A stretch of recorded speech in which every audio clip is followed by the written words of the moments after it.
To quote Gary Vaynerchuk, brand is the only thing that is left when everything else gets commoditized by AI.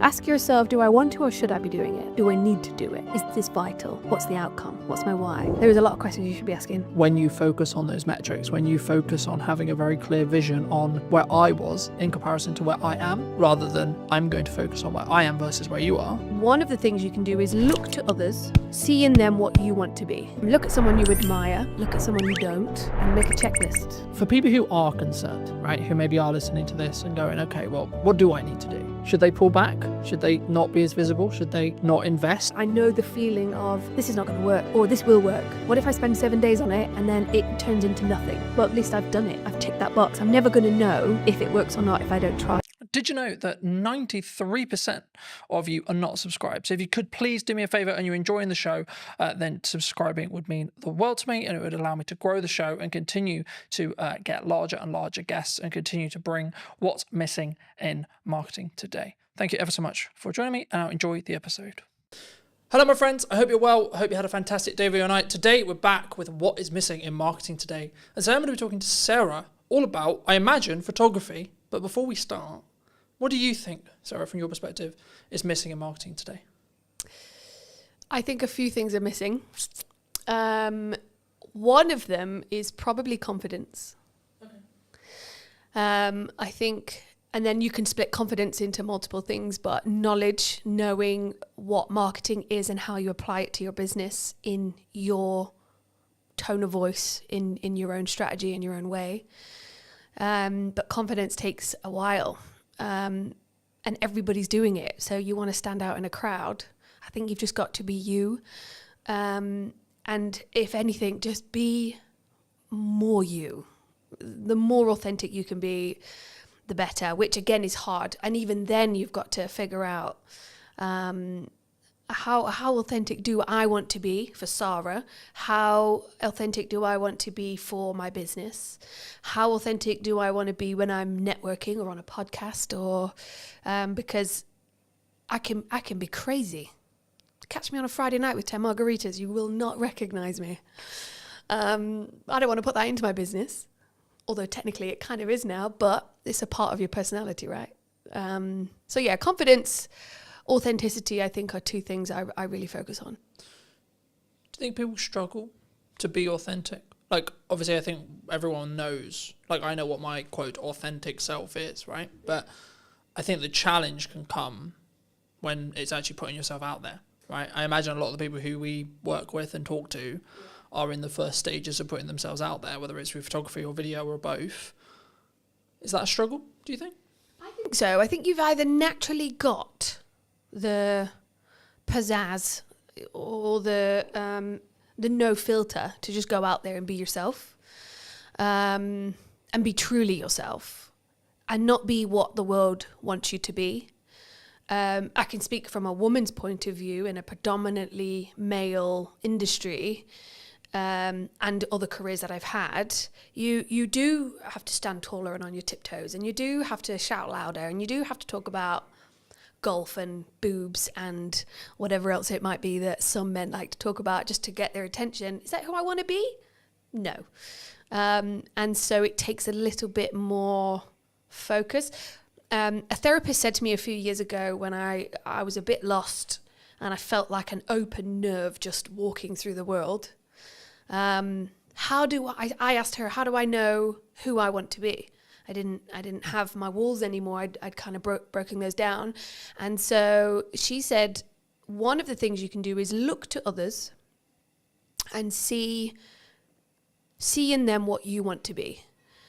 Look at someone you admire, look at someone you don't, and make a checklist. You know, I really like the way that she holds herself on stage and captivates an audience. So I really like the way that he listens and take that on board. Do I listen that good? Do I have that kind of presence when I walk into a room because I want it? No, I don't. Okay, how do I incorporate that into not only myself, my confidence, my business, my world, my relationship, but equally when you are talking to someone and they're on the phone or they're looking around the room and they don't know, they're kind of not interested, or you know, when you've been at a networking event and somebody just walks over with their business card. You need this. You need this. Great.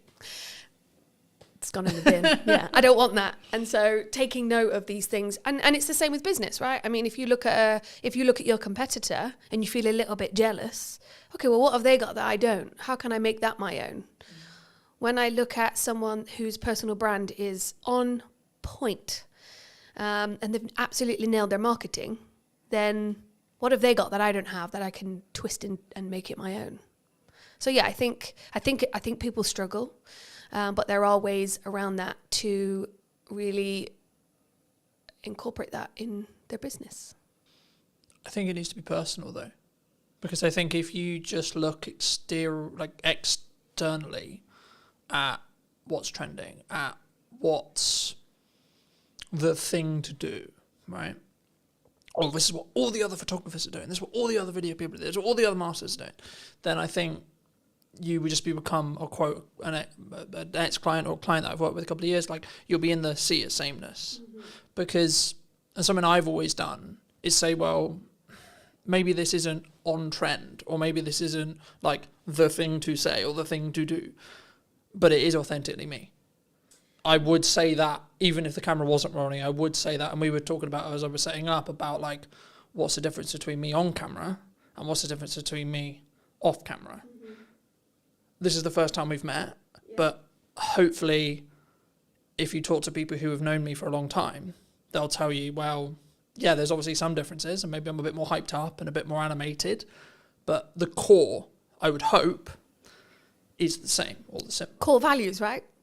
But I think that comes back to having that authentic side of yourself and not being afraid to show it. I think you could be a photographer in a room full of 100 photographers, but if you're authentic and you have a little bit of confidence to show that, to push that through into your marketing so people do get a glimpse of who you really are, that's what makes you stand out. Or at least if you're not standing out, your customers and your people around you are going to look at those 10 photographers and go, okay, well, I like what he's saying, but that's not quite my personality or my sense of humor. But what she had going on and what she wrote in her post a few weeks ago, I really connected.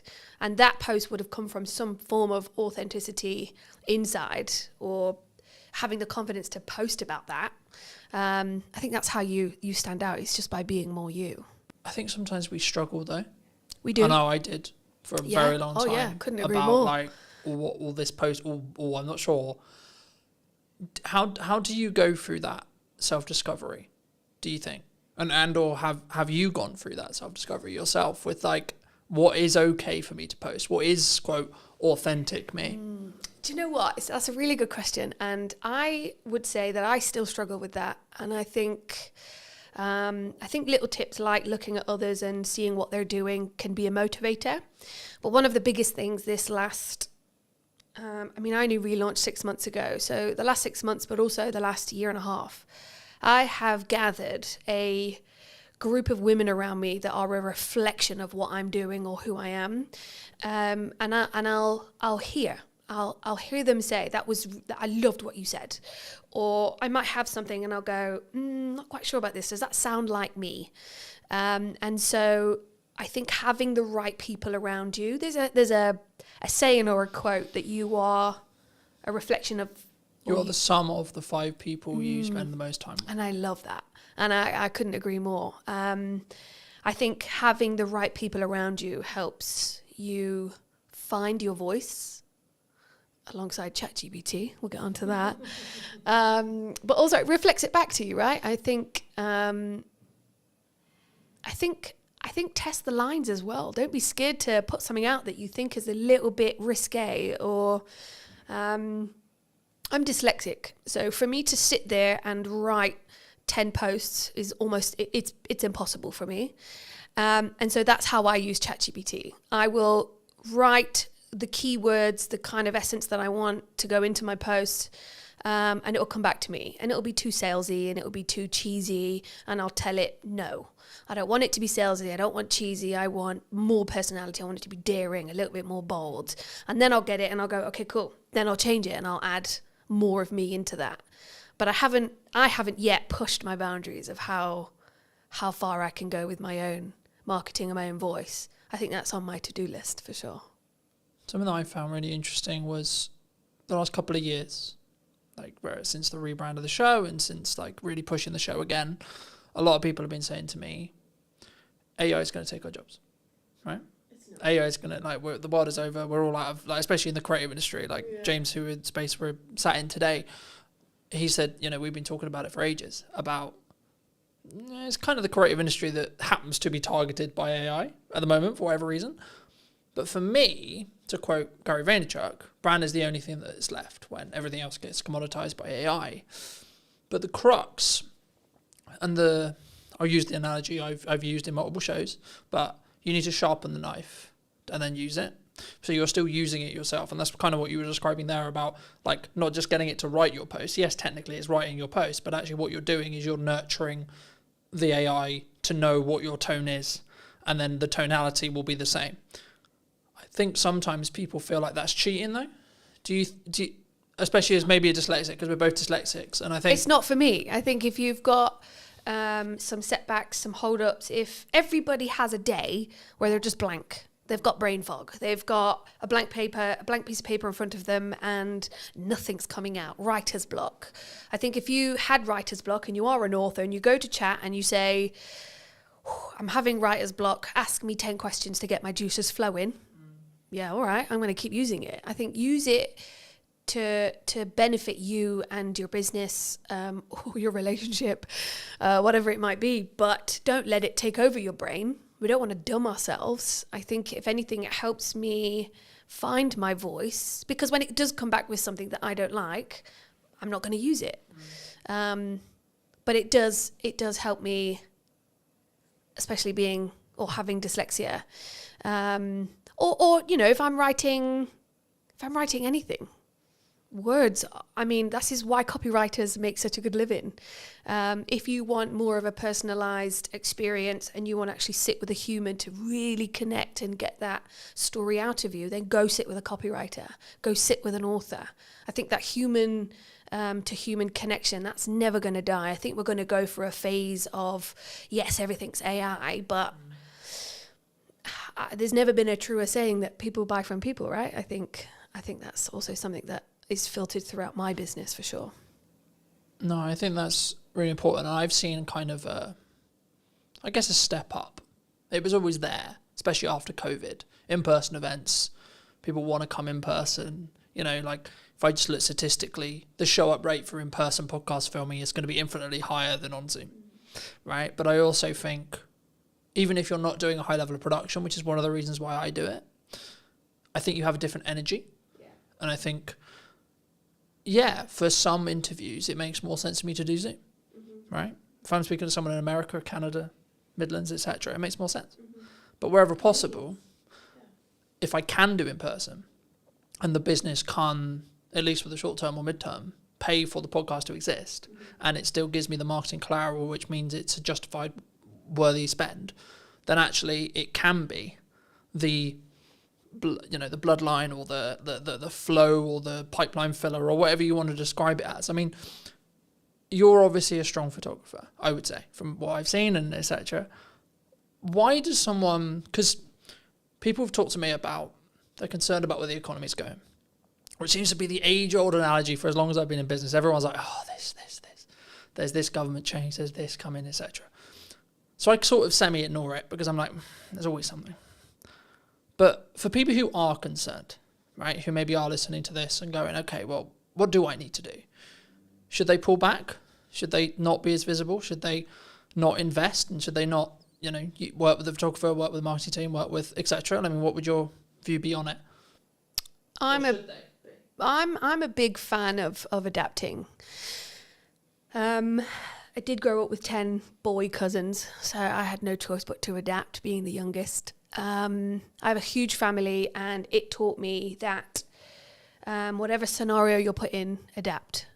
So if you're starting a business, if you're running a business, if you've been in business 10 years and things are changing and it's overwhelming, take a minute and adapt. I think look at what you're doing, look at where you want to go, what feels icky. Just change it or adapt slightly, make a little change. I think one of the things that I've found relaunching is I don't have endless pots of cash to reinvest into my business. I'm just trying to pay my mortgage right now. So things like ChatGPT, things like Canva, which some designers will hate me for saying, but these are the things that are stepping stones to adapting, to reinventing our voice, our image, our brand. It is at our fingertips. And if you're not learning how to use those, you're going to be left behind, unless you've got a secret magic power of, I'm going to just stand on stage, be myself and talk and perform or entertain. I think people can do that. Or you're at home, you've got a laptop, you could take on the world, but you've got to adapt. And I think it takes step by step to get there. And there are tools out there, free, affordable tools that you can use. Shows like this are a fantastic opportunity to sit down, have a chat, let the audience get to know my thoughts and feelings. This is not rehearsed. I'm convinced I'm going to say something to mess it up, but you don't. You just carry on. I think you adapt and carry on. I want to build on, you just said how you're going to mess it up. Because I think that's really important in content, because people, they always think, I'm going to mess it up. Mm-hmm. Well, what can you? Although I'm really scared to mess up, I think it's the best thing you can do. Because isn't it learning? Yeah, 100%. Or falling forward or failing forward, as, it could be. Yeah, I think over the last 6 months, there's been things that I've spent days and weeks on, and I've thought, and in the moment, I know the feeling of, this is not going to work, or this will work. What if I spend 7 days on it and then it turns into nothing? Well, at least I've done it. I've ticked that box. I'm never going to know if it works or not if I don't try it. So I think we're all going to make mistakes, and I think it is scary, but also know that you're going to learn from it. And that is the best way to move forward, yeah. The best example that's very current in when we sit here today. Now, I'll keep in mind this episode will be a while before it comes out, but as we record it today, I'm a week out from my first in-person event that I've had to do on my own back. Now, that was a choice that I made about 3 months ago to say, I'm not going to partner with a networking group. I'm not going to fill the room magically. I'm going to do it. But what I'm also accepting is that it might be quite a small room for event one. And that's okay. And for me, I'm like, okay, that's actually a good thing. Like, I've gone through this interesting process the last couple of weeks going, yeah, but what if only 2 people show up? What if only 3 people show up? But actually, I'm like, hold on. That's actually a good thing, because I'm not really refined on what I want this in-person event element side of the business to actually be yet. So actually, if I only have 2 or 3 people, that's perfect feedback ground for me to go, okay, well, let's try this. Let's try this stuff and see what then happens. Of course, it's a content opportunity as well, etc. But is this your event that you're putting on? Yeah. So a friend of mine is about to have an event tomorrow, actually, again, depending on when this podcast comes out. But she asked me she said the same thing. What if there's only a few of us? Or what if nobody turns up? If nobody turns up, but you're stood there with a glass of champagne waiting to welcome everybody, you now know the process of how to put on an event. You now know what you can do better. And so don't cancel it. Keep going. And even if one person turns up and you have the best life-changing conversation with that one person, and you get to give each other all of that time, that's massive benefit and value for both of you. You've met and grown your network by one, which is always a great thing. That person's had all of your attention and they're buzzing. But equally, when you put on an event, which I'm also doing myself, you learn from it. What if is just the worst anxiety-inducing phrase. What if nobody turns up? What if the restaurant haven't got my booking? What if it all goes wrong? What if it all goes wrong? If it does go wrong, then fine. You'll be fine. It's going to be okay and you'll learn from it. Do you think that's why people don't do it, though? Fear? Oh, yeah, 100%. Fear like they go, I'm going to look like a dick. I'm not going to look great because, Colton only sold 4 tickets. But that comes back to confidence and being authentic. If it's fear holding you back of it's going to fail, then it's fear and failure. Fear or failure. If it's something inside that's holding you back, then that's your confidence. That's stuff that you need to work on. There's a lot of psychology within business, and I think if you can do a little bit of work on yourself, if you can see an image of yourself that gives you the absolute confidence to take that next step, hire a photographer quick. No, I'm kidding. But it is that image. It's that visual representation of me doing it. Oh wow, I can do it. I also had my photography done 6 months ago, and I needed new images of me that represented me to help me move forward. But there was a tool that I needed to tap into, and it really did reinvigorate my shop front, and it gave me the confidence to move forward. Therefore, I'm not holding myself back. But I made a move to tap into something that would get me there. So yeah. Do you think that when we're in that scenario, right, in reality, I'm going to do my best to perform to the room, however big that room is? Do you think whenever we do, because I could use the podcast as an example, I could use the event as an example, but I use the podcast because it's the stats that are in my head.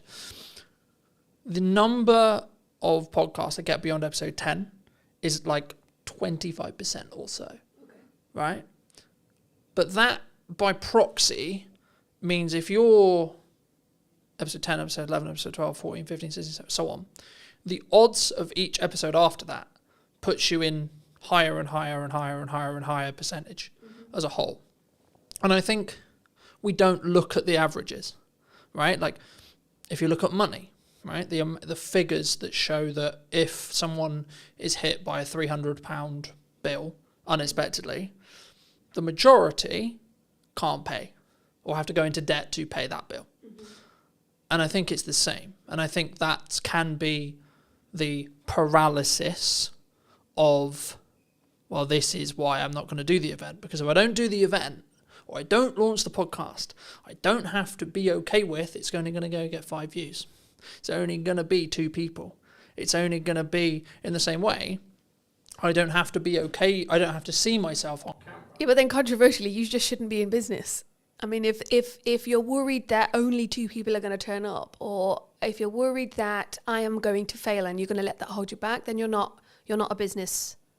You're not a person in business. You could be working for somebody, but you've got to have some form of gumption to just move forward and do it, no matter what the consequence or the you can't live in fear and you can't catastrophize what's going to happen. I would like to think of myself as quite an optimistic person. And so even if nobody turns up, fine. I've learned how to put on an event, what I needed, what my contacts were, how can I do better? And I think if you can switch your mindset, get a coach, talk to your 5 people around you, look in the mirror and have a conversation, read a book, look at YouTube, educate yourself. If you're running the tap and it's murky, keep running it until it's clear and educate yourself, update your knowledge. If you are holding back because of what if and fear, then you're not ready. I would say read a book, listen to a podcast, feed yourself with stuff that's going to help you make that next step, open the door and welcome your 2 guests. Equally, welcome your 500 guests, and now you're overwhelmed, but I did a good job. But do you think it's like, I think sometimes, especially for me anyway, and the more I think about it, I'm like, I can reframe it as a perspective of, but I'm going to give so much to those 2 people. And then they're going to be maybe advocates for my brand or potentially have work from it or etc. Or even just like do the nice thing of like, I gave them all this time and they took a lot of value from it. People are very value centric, right? We want value from it every minute, I would say, in the culture we live in, right? But when we create content, when we show up, when we look at marketing, would you say people sometimes underestimate the value that they can actually give themselves? I think people don't know what they can give. Okay.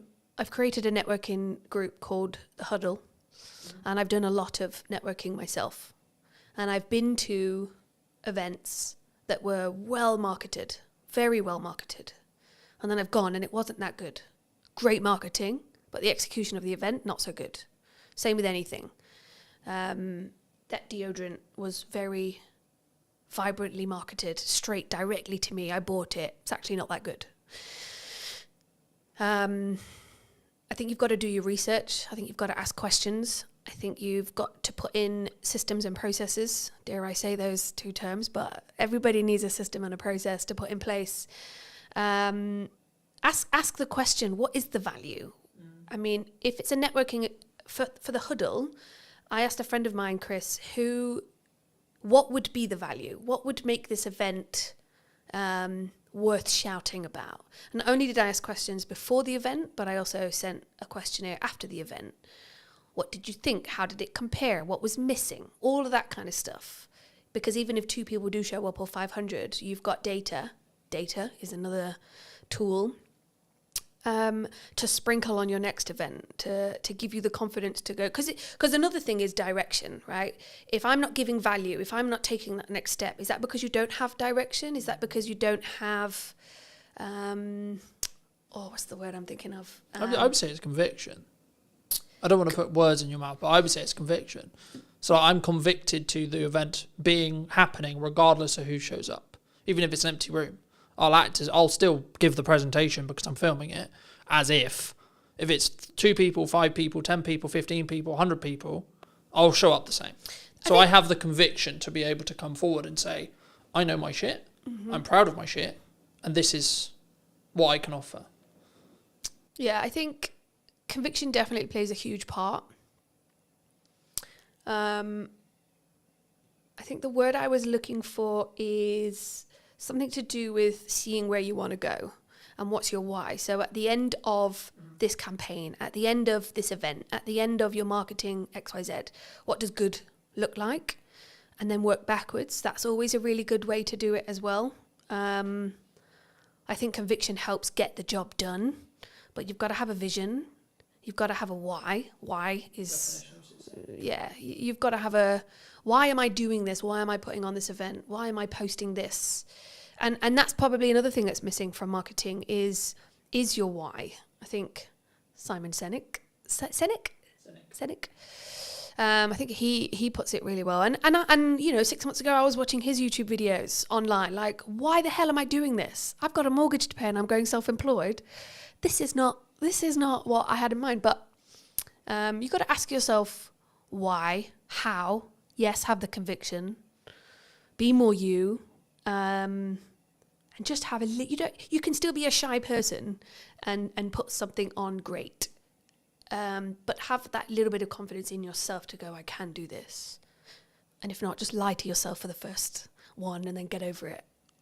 Or tough love, I think also gets underrated, or I don't like to pussyfoot around certain friends. You're either going to do it or you're not. Sometimes you need a cuddle, and other times get over it and just get it done. And that's also but it's hard. It's hard to do the jump. Yeah, but it's what if I get it wrong? What if I fail? What if I run out of money? What if I have to go back and get a job? Everyone will be a ridicule. So then get a job. I live in a world where I think the actions I'm doing now and everything I do is to eliminate the idea of regret in 6 months. Yeah, regret is another thing. I learnt that in a theme park. I left and I wished I would have gone on more rides. And I remember thinking, regret is horrible. I really wish I'd have gone on that ride because everybody came off like pumping. And I went on the medium one, but I didn't go on the big one. And I love that one. Why didn't I? What was it? What if I fall out? What if I die? What if I have a heart attack? Nah, it's just fear that's going to hold you back, isn't it? Well, you might have done, but actually. Okay. But see, I'm an optimist. I don't live like that. No, I'm not going to catastrophize what could happen.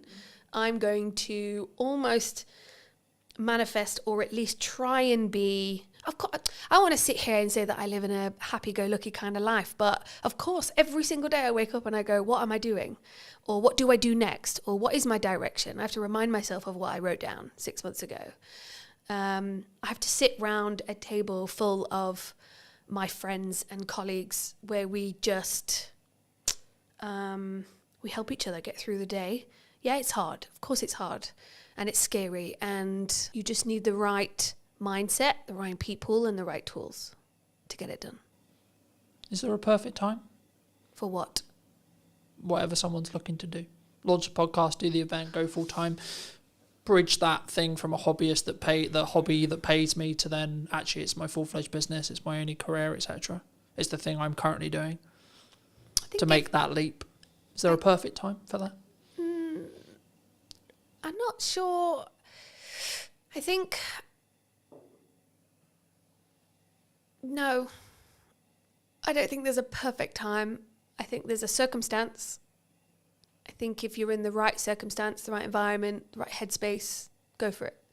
If you're in the wrong headspace and you launch something, or if you're in the wrong headspace and you post that controversial thing that absolutely ruins your career, your circumstance and your headspace was not right. Therefore, you shouldn't have, because the evidence has just shown, or the consequence, you've now got no business and everybody hates you, right?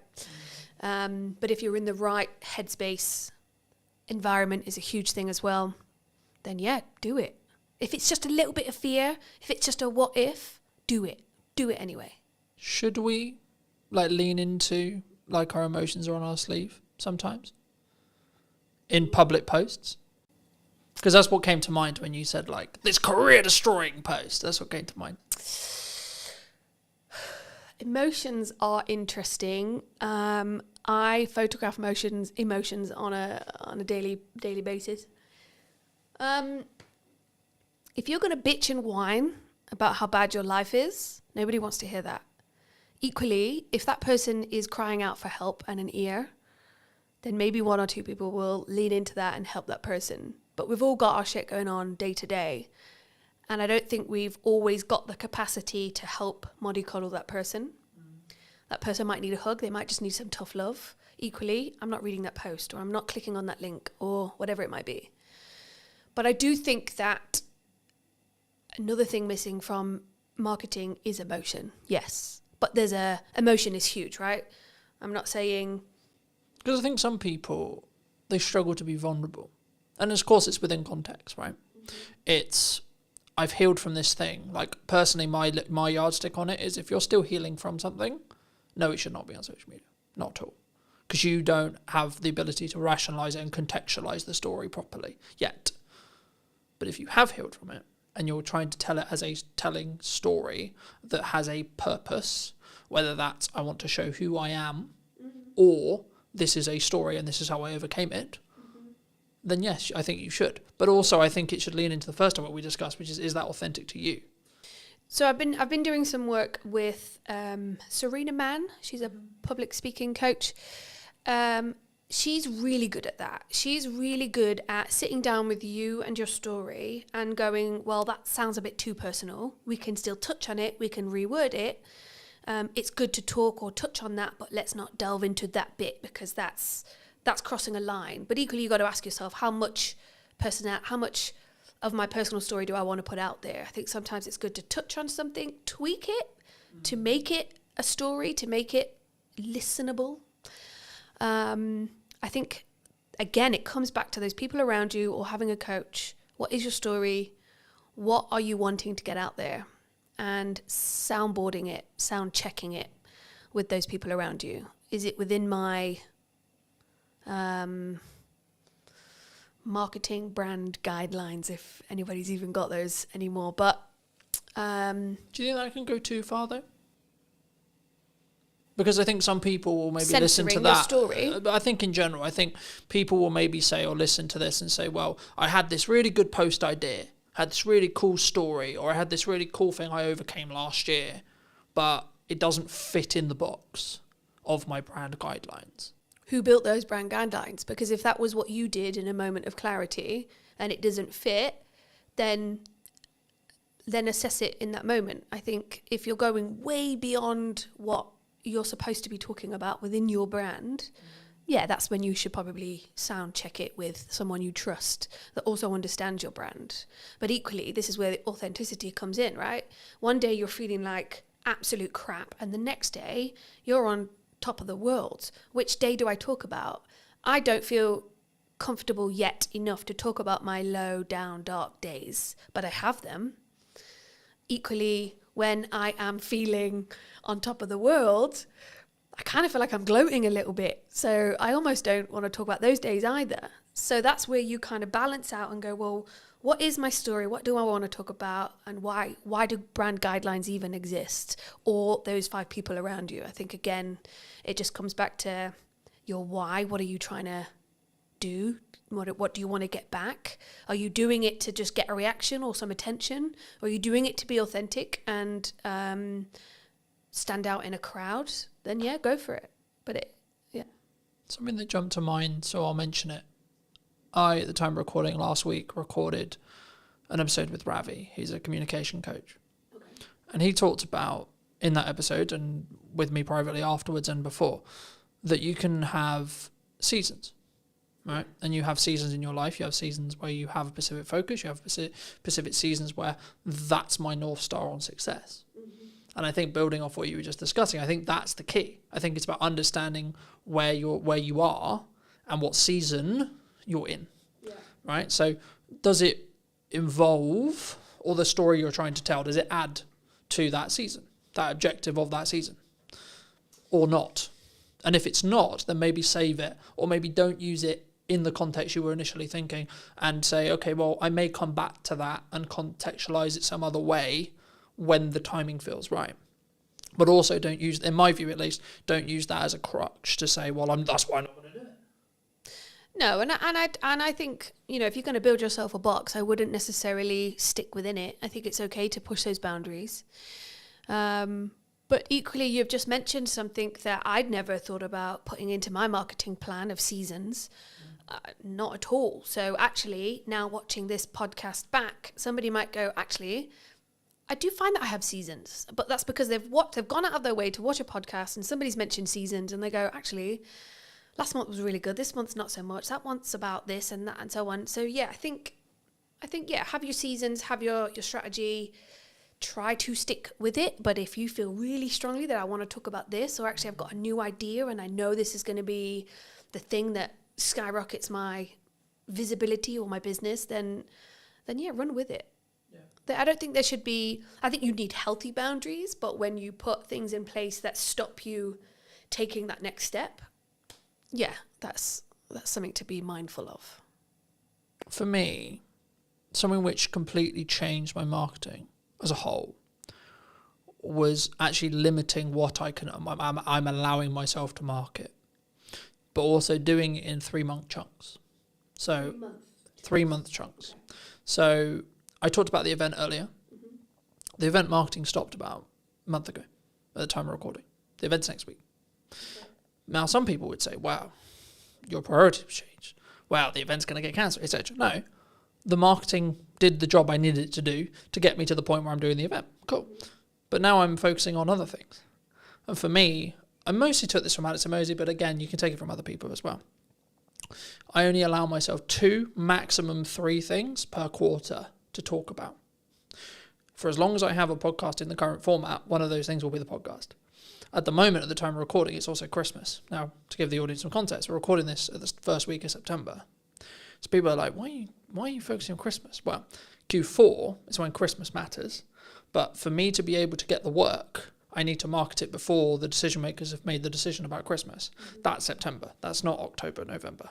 That's when you do the campaigns. That's when you do the etc. And there's kind of this joke in marketing where like, oh, it's summer and 25 degrees and we're taking pictures of snow.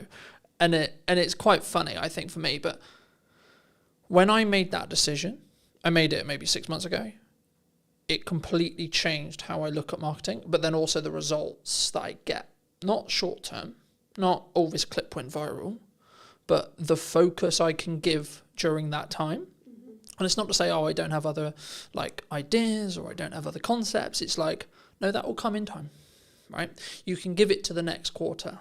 So I've already planned out what Q1 next year is going to be, but I'm not going to touch anything in Q1 yet because I'm very focused on what does Q4 look like for 2025. How did you learn all of that? By consuming and trying and getting it wrong, right? And do you think that's the right way that everybody should be working, or that just something that you found that works for you? I think it's me. Personally, I think it's me. Because I think it would be very arrogant of me to sit here and say, this is what you need to do for your marketing and your vision and your success. But what could work for everybody is go out there, get some knowledge and build something that works for you. I think we can teach the idea of consistent improvement, consistent learning. I think that's important. I think that's something that we should always look towards. Yes. But then we should stop. For people who are maybe on the fence about looking at visibility, looking at content, looking at photography, what would you say to them? And this can be more of a pitch for you in some ways. Well, it's interesting because the inquiries that I'm getting at the moment are personal branding is everything at the moment. And I think that is a really good thing to lean into, especially if it's something that is going to help you stand out in a crowd, or if there's 10 website designers, how do I choose the best one? Well, she looks like my kind of gal. Let me have a phone call with her. From that phone call, did it go well? Yes, great. Did that image get the job? Probably, because looking at that image, I related to that person. I think if you think about photography throughout history, it is what makes us make a decision. It is what makes us choose the pepperoni over the mushroom in a Domino's menu or whatever. I think photography is a massive skill, tool to have within your business. There's a lot of self-work that people are doing, and photography is an avenue to get that out, to give you the confidence to take that next step. But also company culture is a huge thing. How do we know who we're talking to when we pick up the phone to the plumber or the cleaning company or the recruitment company? Who am I talking to? Because yes, AI is there, but it's still people to people. So I want to know who I'm talking to. If I'm going to invest £100,000 or £500,000 with a financial advisor, who am I going to pick? Do I have to go to every single networking event to meet all of those financial advisors, to build the relationship, to then decide on who? And I can't. But why don't I go on the website and see what the website's saying? Why don't I go on their social media? Why don't I do what I can do first in 10 minutes on my phone and connect with somebody over an image? Now, that image could just be a headshot. It could just show me your face so that when we do meet for a coffee, I know who I'm looking for. Equally, it could be a bit more of a portrait. It could be an image that says, I'm into rugby and I've got kids and I love a coffee in the sunshine. That's the kind of guy I want to invest my money with. Or equally, I am looking for someone who will understand me, and I've got this huge shopping addiction. And I know that she has too. So let's just, because you want to connect, you want to invest your money with someone who you can connect and bond and grow with, especially if it's a long time investment. If I'm going to invest in a website, if I'm going to continuously do podcasting with somebody, I want to make sure that that's somebody, and you and I as an example, that we do connect, that we do get on, that this is a successful relationship moving forward. But how do I get there in the first place? And I think imagery can do so many things. Yes, images say 1,000 words and so on, but I think more than that, it's a reflection of what's going on. It doesn't necessarily need to be about you. It could be about the company that you've built. I got 30 team members. I want them all to be photographed, and then when it is on the website and when we do have it printed in a business magazine, I can be proud. I built that team, and the company culture is great, and that really comes across in the imagery, in the marketing. Imagery, design, marketing, web, all of that is integrated and helps you promote, helps build your personality of your business to get it out there.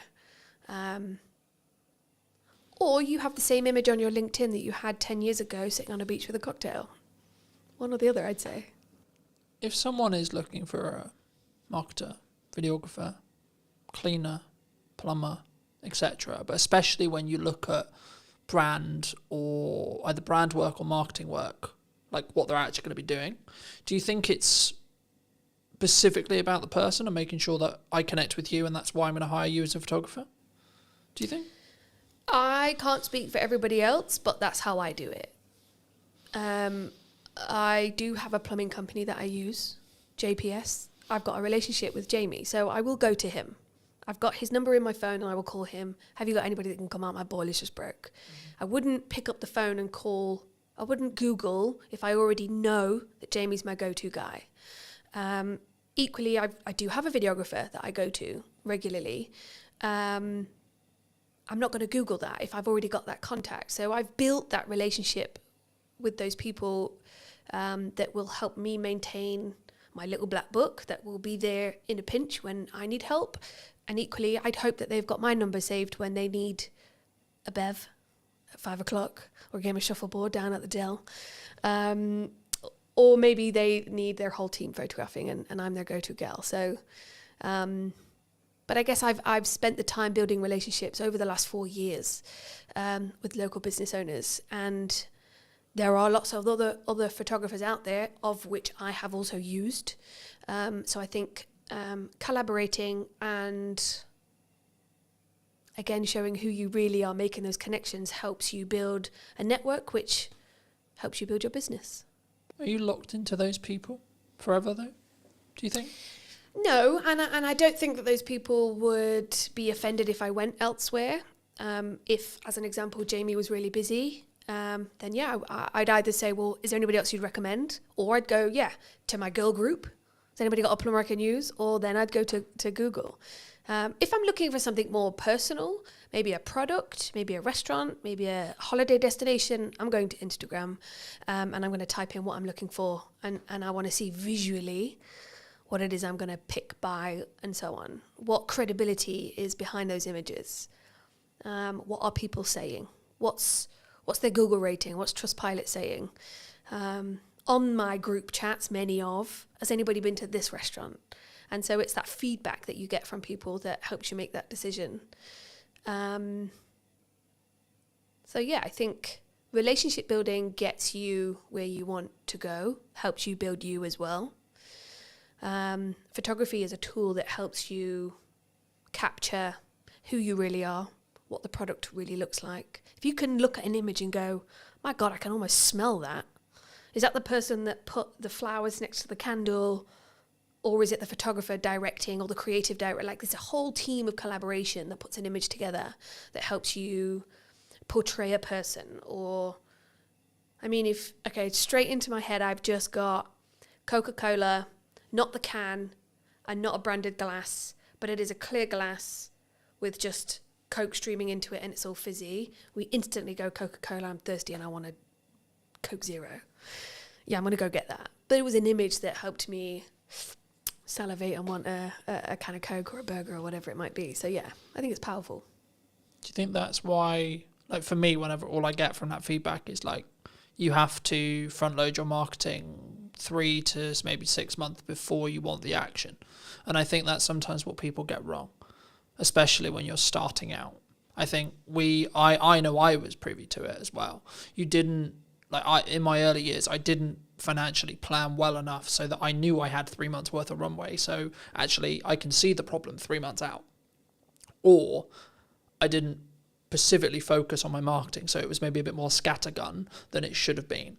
And that's potentially why the marketing didn't do the job I needed it to do, whether that is sell more projects, bring in more podcast guests, get the podcast to whether it's making certain revenue, etc., whatever the objective is. But I guess that bridges into, how do you think people should, because I'm big for collaboration, right? And I'm big for let's work together, let's see how we can collaborate to create something more meaningful. Is that a unique skill set though, nowadays? To collaborate? Because I think it's very easy, because this would be a good example, because some would say, well, you're a competitor of mine. Am I? I don't think so. But some could say that. We're both in the creative space where we create visual identities. I think collaboration can be everything. And I think it comes back to a line of 10 photographers. Who am I going to choose? Which relationship do I have? What is their style? What's my style? And is that a good match? I think to be competitive and decide not to build relationships with your competitor, or, I mean, I know 2 financial advisors who wouldn't, and I know she's referred customers to this other person when she could have taken it on herself, but it wasn't quite right. It just wasn't a fit. And that was a personality relationship thing. But if she didn't have that relationship, then she wouldn't have been able to collaborate. I think some of the best things come out of collaboration. Planning ahead. It's interesting because when I walked in, I think you and James had said, it looks like everything's going really well. Because I don't know what people think looking outside in. But sometimes I'm lying in bed at 11 o'clock at night, writing my morning post, and I'm going to schedule it for 7 a.m. or 8 a.m. And I might do that consistently for a few weeks. Do I wish I could be the kind of person that would plan 3 months ahead? Yes. But equally, what if something changes? And so I like to have a little bit of control over that. And that's something I'm still learning. Do I want to hire someone to do all that for me? Absolutely. But I think everybody should learn how to do it themselves first before you move on. Equally, can't afford that yet. And so, I think for now, I'm just going to be in bed, scheduling, 11 o'clock at night, lights off, tapping away, trying to get something out in the morning. I think it's important to be consistent, however you show up to be consistent. That's just who you are. And I guess one of the things I have struggled with is, well, she's doing it that way, so I should do it that way. And that puts that pressure on. But I'm just not built that way. I'm built last minute, and it makes it more exciting. And the more pressure. I used to work on cruise ships for 6 years. You don't have time. Time is not a thing. Location is not a thing. You show up and you get the job done. You live, you work, you play in the same place. And those things just need doing there and then. So I guess that's the way that I've learned. How did you learn? How did that person learn to... I've got a friend, Rel. A lot of people watching this might know Rel. She is organised. She plans. It's just built within her, you know? I'm not that person. I'm not at all, but I can walk into a room of 500 people and introduce myself. But I can't plan. It's just not my thing. And consistency, I hate that word, but it is probably one of the key elements of success within marketing, because your customers want to see consistency. Coca-Cola don't sell those cans if they aren't consistently putting it on billboards, right? So there's such an array of things that we should be doing. What do you actually want to do? Because if you're shoulding yourself, then I don't think it's real. I think you need to do things to be consistent within business, within marketing, within your products and services, sure. But when you're showing up for yourself, are you shoulding yourself, or are you doing it because you want to? Because there are days when there's no post going out, and that's because I'm having a crap day and I can't think and I don't want to do it, or I'm editing and I'm just burying my head in that. But equally, do I want to do it? Today, I want to do it. Today, I wanted to do this podcast. So I showered, I straightened my hair, I put my best blazer on, and I came and I'm doing my thing. So ask yourself, do I want to, or should I be doing it? Do I need to do it? Is this vital? What's the outcome? What's my why? There is a lot of questions you should be asking. Or should yourself? There is a lot of questions you could be asking yourself to get to that next step and be consistent, or just show up for you, be online. I think the important point for maybe someone to leave with as we finish this episode is to do you v you, right? Because I think so many times, and something I've always focused on is, where was I a year ago, and am I better in my subjective terminology of that than where I was a year ago? That could be how much I've turned over this year. That could be how many podcast episodes I've done, how many views I've got, etc., etc., etc., etc. Right? And I think when you focus on those metrics, when you focus on having a very clear vision on where I was in comparison to where I am, rather than I'm going to focus on where I am versus where you are, it allows you to be more open to open collaboration with other colleagues, other people in your industry, or other clients that are correct for you, but also potentially having the right attitude or point of view to say, actually, no, this person isn't for me. But you know who it would be? You would be really a good fit for? This person over here. Because I have that relationship. I know who their best fit is. And I've passed on work to other people because I think they're better fit. Yeah, I could have quoted the work. Yeah, I could have done the work. But would I have served that person better or as good as the person over here? Maybe not. For those people who have maybe enjoyed this conversation and want to connect with you, see some of your work, see some of your consistent content, where's best for people to reach out for you? LinkedIn is a good platform. That's my most used platform. So yeah, definitely come connect, comment, see what I'm up to on there.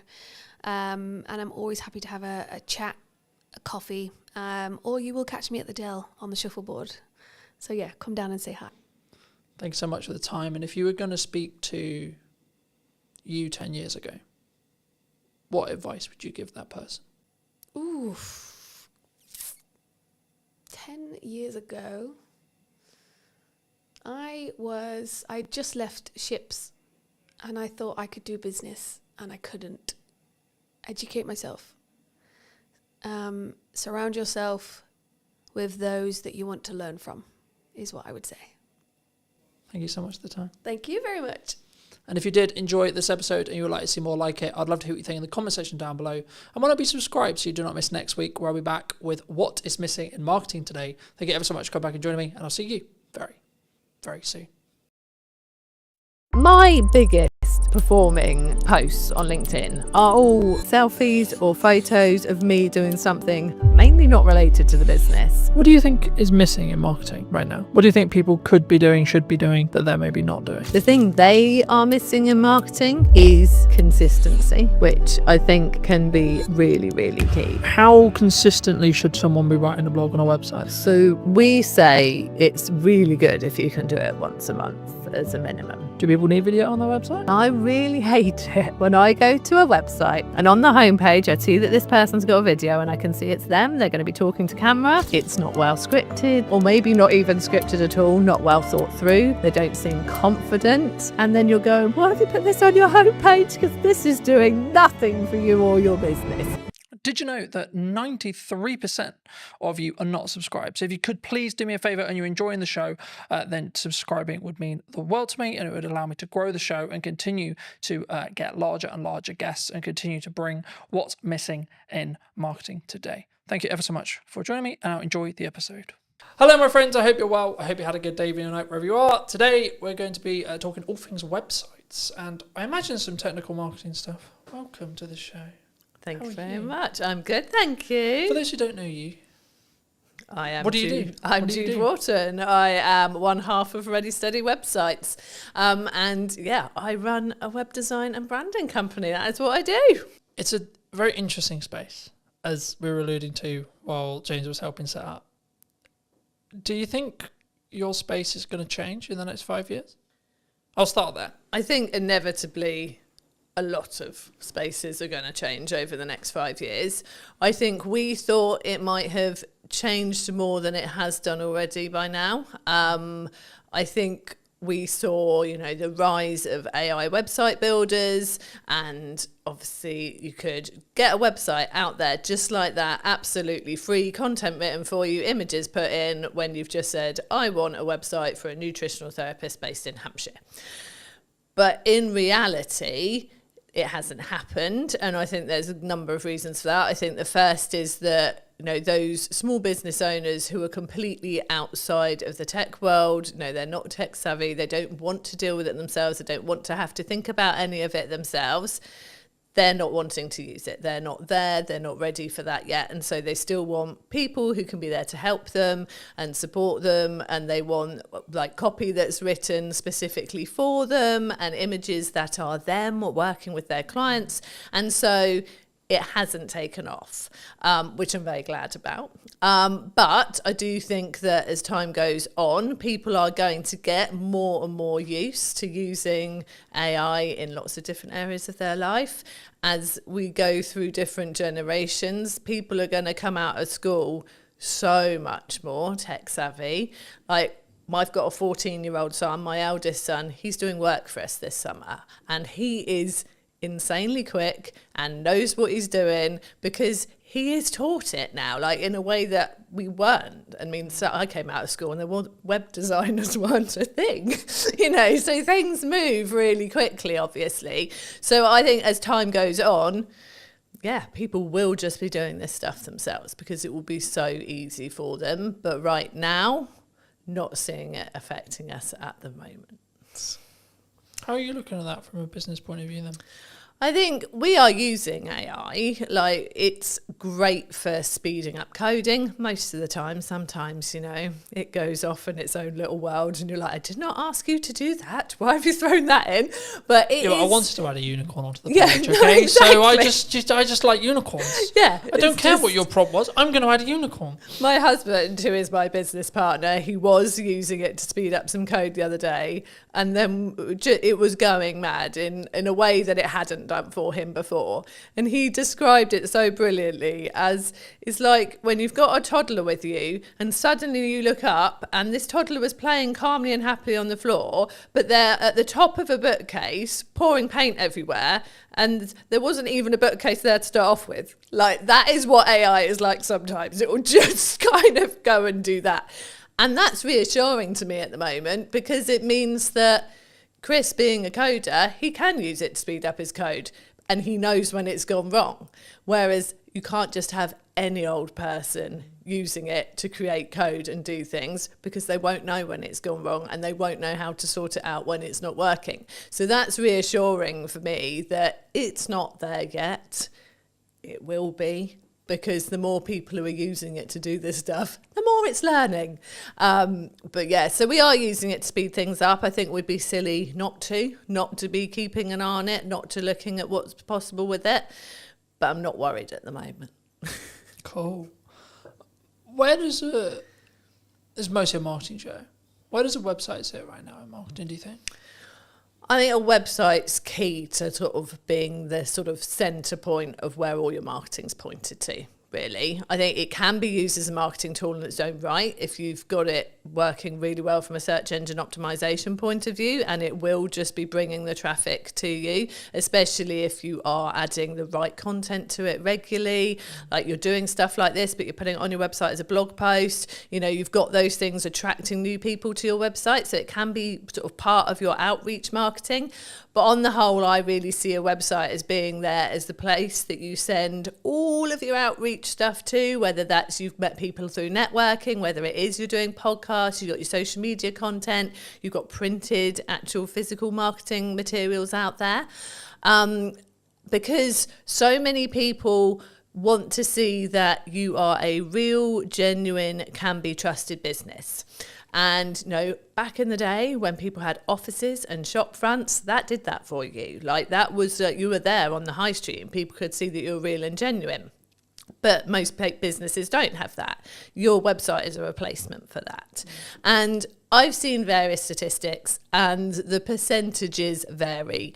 But on the whole, it looks like sort of 60 to 70% of people won't consider using a business, even if it's been recommended to them by someone else, unless they can go and actually look at their website, see that their website looks good, is professional, is really representing them very well, and then they feel confident to approach that business to consider working with them.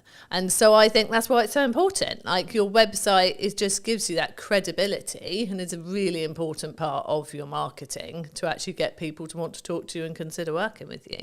Because I think we're in a social media landscape where I think there's maybe a cohort, maybe a percentage of business owners, maybe newer business owners who just look at it as but I don't need it because I've got a social media strategy, because I'm on Instagram, because I'm on LinkedIn, because I'm on etc, etc, etc. And for me, I think it serves a different purpose, right? Yeah. And I think, we touched on AI at the beginning, but I think for me, like, traditionally we're looking at Google search, right? How are you seeing the shift to AI search? It's definitely happening. We've noticed it in our own analytics that we're starting to see more traffic coming from, specifically it was ChatGPT, than was coming from some of our social platforms. So it's definitely happening.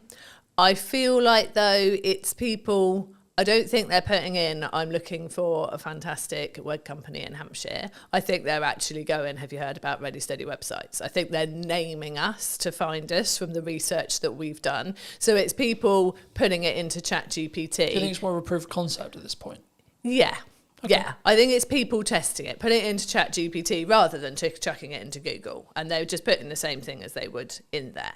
So it's sort of it's a different way of finding us, but definitely people are using it more. I know people who say that they will ask AI pretty much anything, like they just want to see what it says, whether it's ChatGPT or Claude or whichever ones are out there. They just want to see what it says, see if it like is sort of thinking the same along the same lines as them, see if it does bring up anything different. And again, it is completely based on what you've been talking to it before, because when Chris tested it and said, ChatGPT, I'm looking for a web company that can do me a website for around this price, straight away, we recommend Ready Steady websites, they're fantastic. Got one of our business friends to do the same, and didn't bring us up at all until he then went, I've heard good things about Ready Steady websites. What do you think of them? And then it came back saying, yeah, Ready Steady websites does a good reputation. It has got these reviews. This is its price point, and then did serve up the information. I think at the moment it's just a lot of people testing it, having fun with it, seeing if it brings up the right things. I'm not sure that we're seeing a lot of traffic from people who are just genuinely using it as its only way into. Because I think there's a couple of ways of looking at it. I did a video a while ago looking at the behavior psychology from the shift from Google to ChatGPT. Replace the word ChatGPT with Perplexity or etc. But the concept was people were looking at Google and they've tried to leverage it back with Gemini, but Gemini isn't from when you use a Google term anyway, you're not using the actual bot. Yeah. It's not a chatbot. It will just service a summary of what it believes the top percentage are of answers, which is for some things in a closed question, like is it a yes or a no, or is it the answer this, then yes, that's maybe a good thing. Though I think the reason why we're seeing a behavior shift towards ChatGPT and AI search as well is actually people want more nuance. They want to target more nuance with so they want to have a conversation with a search engine, really, in crux what they're doing, and that's maybe showing itself as people having ChatGPT conversations. You know, for me personally, I use it a lot for data analytics, data tracking, etc., etc. But I found it does always, which is probably how it's designed in its nuts and bolts, it will always skew slightly more positive than negative. But I also think that's maybe a good thing, to be honest. Actually, now I sit here and think about it, because if it did skew negative, then you're talking about a negative spiral effect, because it will learn from itself and then so on, it will get darker and darker and darker and darker. I think the byproduct of it skewing positive is actually it will maybe over-egg potential results and potential good. But that is, as long as you understand that's what it's doing, I think that's a better reality than the latter, if that makes sense. And I think for people who are maybe looking at their website now, either they've had a website, they may be looking to relaunch a website, they're looking to rebuild, etc., and say that it's 6 months. Should we still be looking to target Google, would you say? Or are we just solely in a world where actually AI search is the only thing that matters? No, definitely still be targeting Google. Also, I think I always say this, like, have your website, obviously, have it written in a way that you're going to be attracting the right people, that the copy is written for the website visitor that's coming to you. You want to be ranking, obviously, but actually one of the things that will help you rank is by having naturally written copy that is obviously for the website visitor and not purely to try and get yourself ranked, like that's so picked up on now. But also, I have heard from search engine, like Chris is a search engine SEO expert, but from another guy that I do quite a lot of work with and chat to quite a lot, he has said that a lot of AI results, ChatGPT results, come from seeing people's Google business profiles. And so making sure that you've got that there, that is up to date with the right stuff on there, that you're using that frequently, putting new stuff on there as well, will help you come up in the AI results as well. So getting your website solid and obviously linking to that from your Google business profile, But having that profile up to date is really key as well. And I think this is the thing with all areas of marketing. You've got to cover all bases. You don't know where someone is out looking for what you do, whether they are the type of person who is just on socials, chucking something onto Facebook groups and things like that and asking people for recommendations, whether they're going to Google, whether they are going to ChatGPT. You've just got to do it all well to be better than your next competitor, really. Do you think it's a constant update 1%, update 1%, update 1% to be like, because I think sometimes we get into the like I personally never struggle with this because I've always focused on me v me, but I know that a lot of people have, which is I'm constantly looking at what my competitors are doing. I'm constantly adapting and looking at what if Sally's done this? Oh my God, Nigel's just done this. And I think that's can be quite a dangerous road to walk down. Yeah, I think you've got to do what you're doing, focus on what you're doing, do it well, and tell people what you're doing well as well. And yeah, I mean, the space that we sit in with Ready Steady websites, with having our templates out there and a do-it-yourself offer out there, obviously that puts us in a similar space to the Wixes and the Squarespaces and the like. We're never competing with them on search engine ranking. We're not putting the money into the ads. We're not on telly. So there's no point in us looking at them and trying to compete. But what they don't have is me and Chris. They don't have those consistent people who are there to support you. And so I feel like we've got to focus on what we do well. And we use the fact that we are the people you will meet, we are the people you work with, that we get out there and we get to know people. And that's the way we choose to do it. We do obviously work hard on our search engine results for the things we know we can rank for. You know, we have specific templates for specific types of businesses. And so if you go and type in speaker website template, we do well for that. If you go and type in membership site website templates, we do well for that, because they're the things that we know there aren't as many people focusing in on that for their search terms, but we also know there are people looking for those things. So I think you've got to keep an eye on what's going on. You've got to look at those keywords. You've got to make sure you're putting the right content out there to rank for those. But yeah, if there are competitors out there doing things like you're seeing them doing this all the time, and you can't do that, you can't keep up with that, or that's just not your way that you would do something, no, stick in your way of doing it. If it's working and you can see you can build on it and do it more, that is the way I would always go.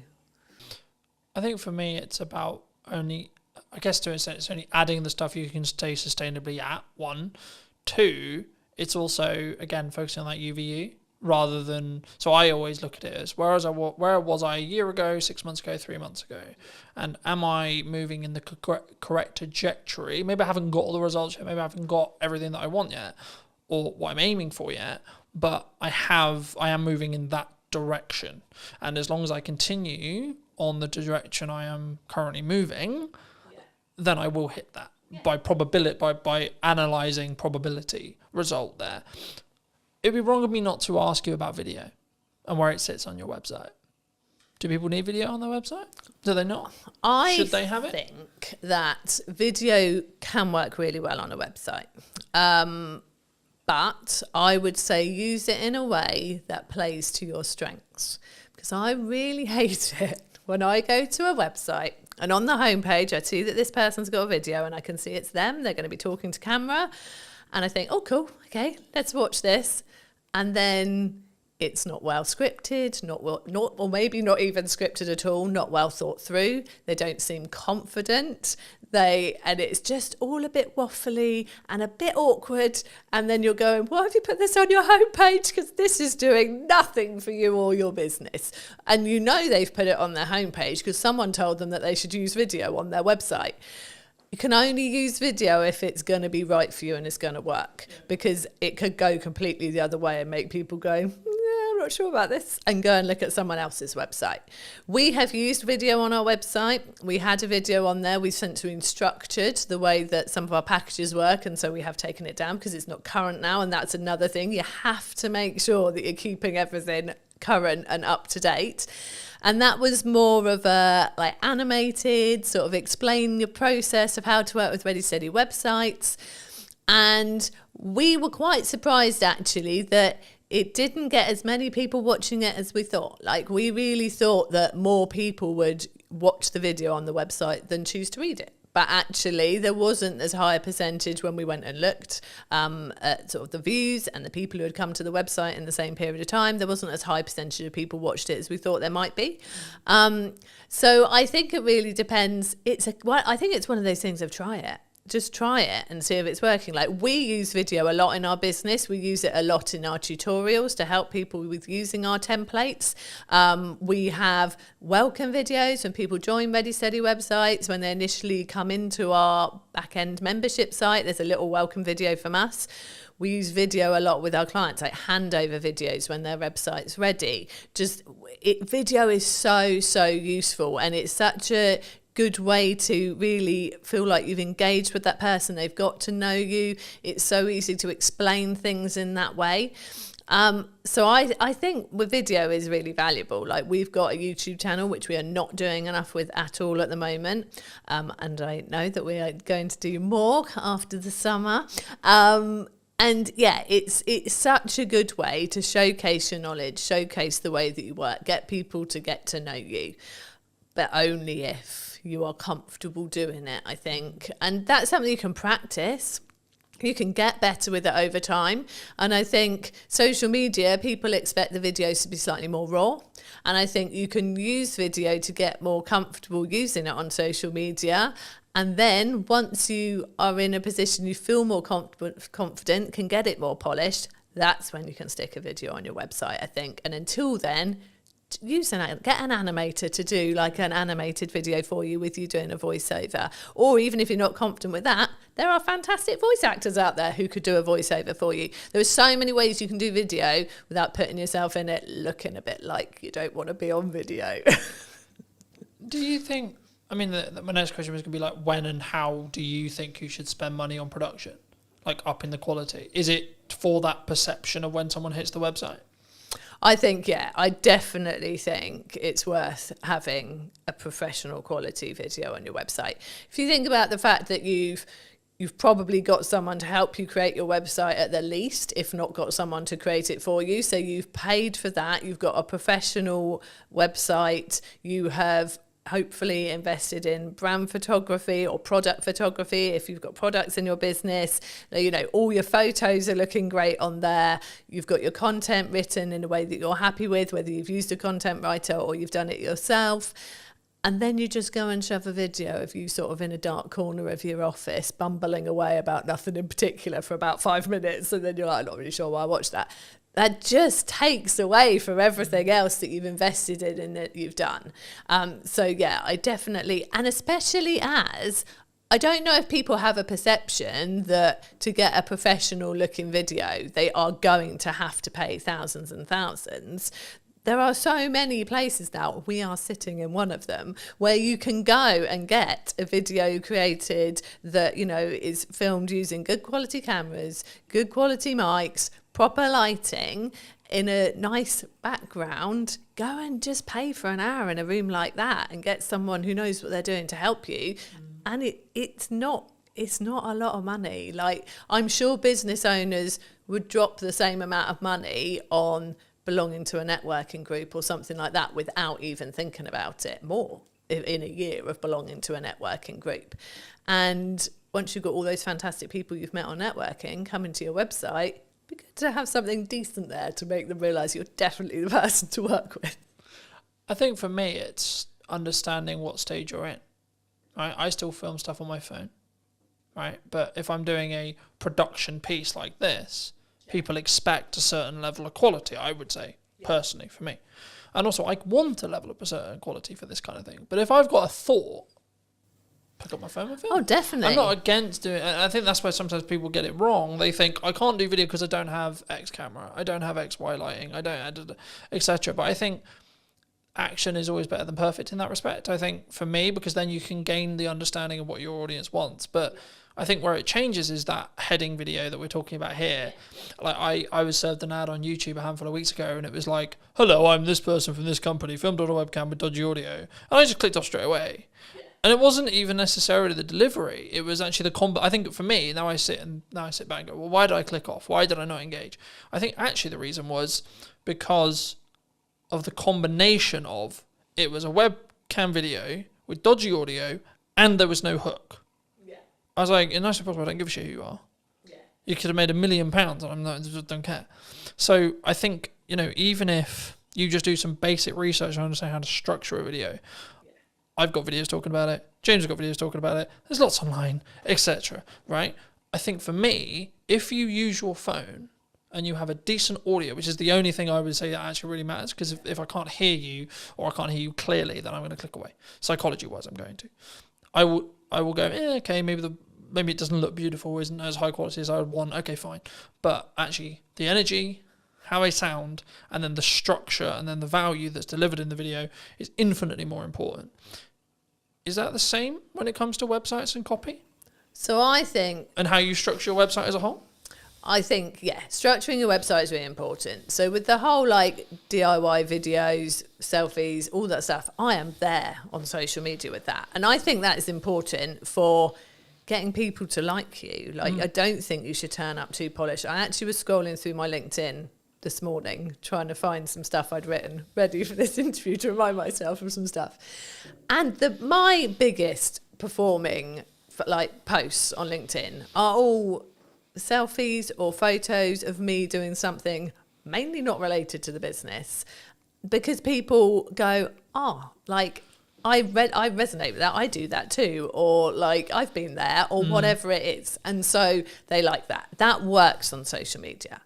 When it comes to your website, and your website is reflecting either you very much as the business person, the professional, the author, the speaker, if it is a more of a personal focused website, or it is your business website and reflecting your business, I feel that has to step up a level then. You've done the nice getting to know people, I am a nice normal person bit on social media, filming yourself with messy hair at a beach, having a chat because something's coming to your head. One thing I really would say, if you're doing videos on social media, please put captions on. I'm always reading them in the evening when I've got one child in bed and I'm just having a scroll. I don't want to turn the sound up. Put captions on, people. Anyway, but then when they get to your website, that's a different level. And you do really need to think about the structure of it. And it's very much the same. Like you said with the videos, you want a hook, you want a reason to keep watching them. It's the same with your website. I always say in that top hero area on the homepage of your website, you want to have, I call it an engaging statement. But it's the hook. It's the thing that someone comes to your website and goes, I am in the right place. So I want to scroll down and I want to read more. In those first couple of lines and that first statement, you need to basically say, this is what I do. This is who I do it with or for. And so therefore I can help you. That is what those couple of lines have got to say. So yes, it has to be structured really well. And then it's got to carry on talking to that website visitor. So many people then decide that the first bit of their homepage suddenly has become their about page, and they launch into this story of I decided to start my business because my grandfather had done it before me, and no one cares at this point. People still want to see your services or an overview of your products or whatever they have come to your website for. And then if they click on your about page, that's them saying, actually, I'm really interested now and I'd love to know why you started the business and who you are. Put that on there. So it's definitely a structure to follow, definitely a right way of doing it to get people in and really wanting to buy from you or work from you. And it's got to be that at that professional level then. The DIY selfie in the garden approach, not great for a website. I think, again, it's what do you want to put your first foot forward with, right? Especially when it's it might be said by Google, it might be said by AI, and this is your first time of meeting that business. Yeah. I guess then it questions of from us as a smaller business, not necessarily implying small, but smaller than the Squarespaces, etc. Yeah.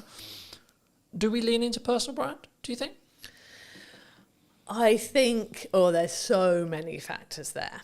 I think if you are a smaller business, it's really good to have a personal presence out there, definitely, because I'd say quite often you're out networking, so people are going to meet you in person.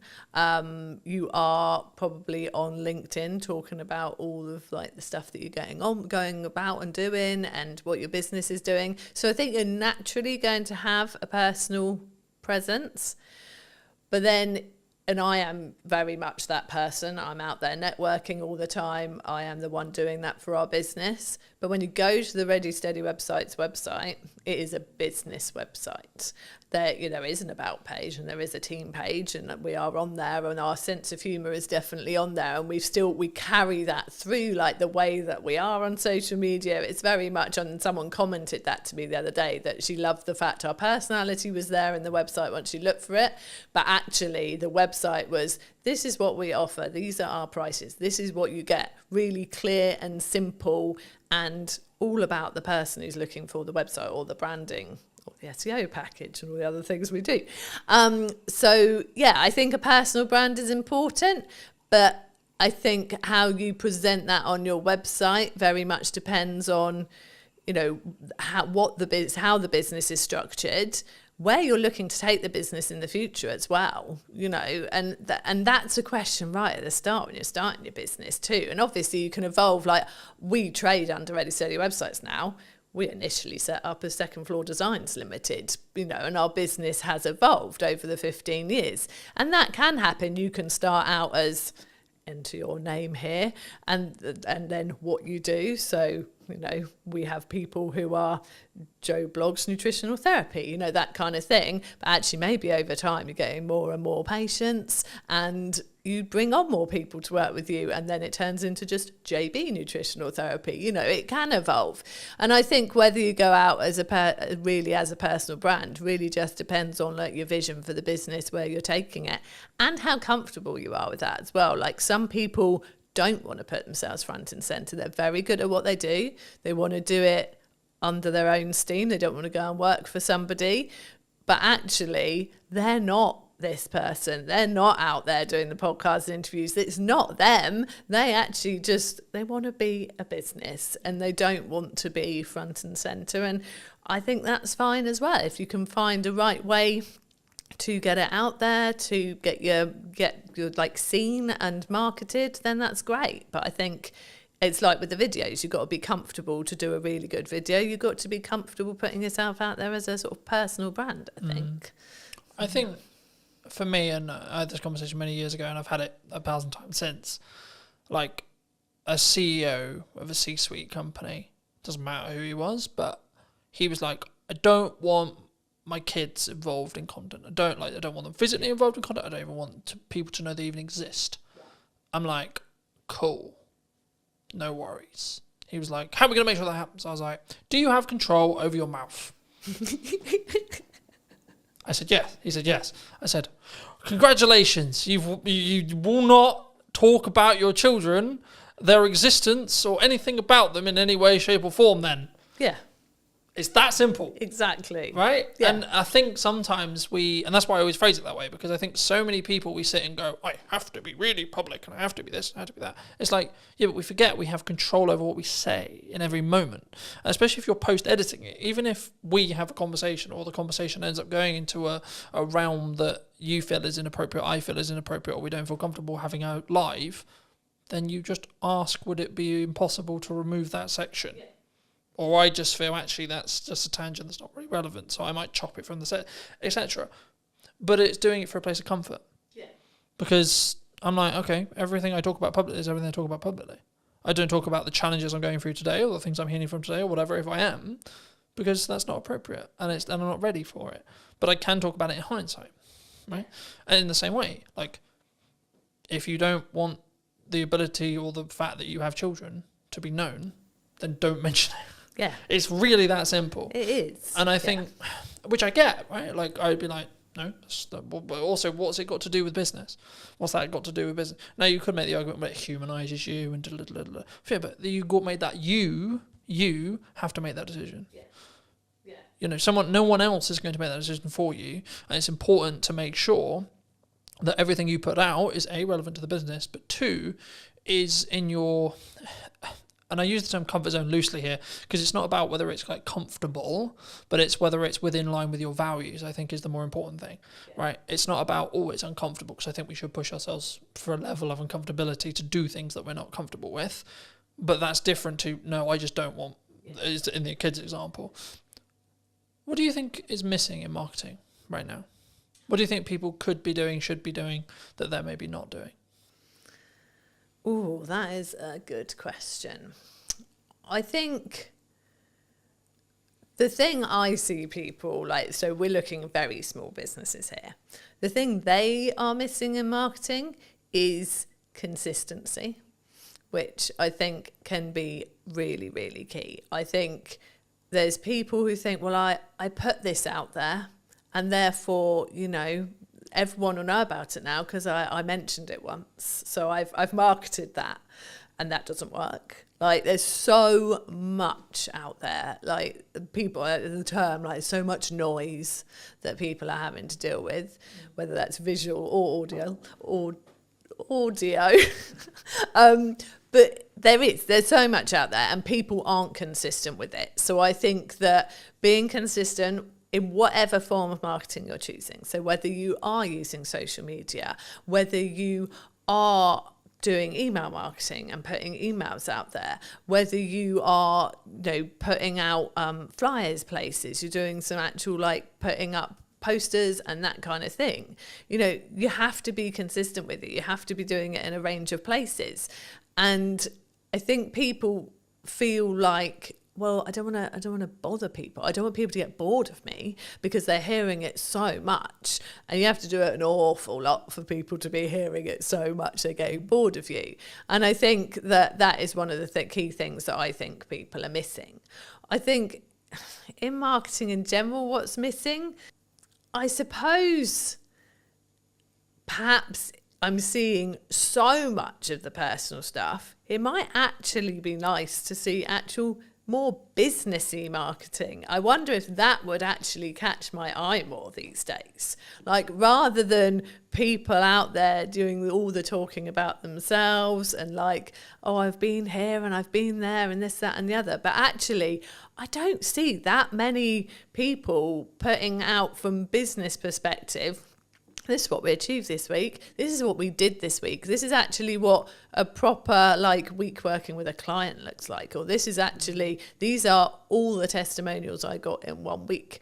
And I don't know if that's because it's a bit braggy, isn't it? If you get lots of testimonials all telling you you're lovely, but actually that's what's going to make people really want to work with you. If they go, wow, they put that many sites live this week and that many people said that stuff about them.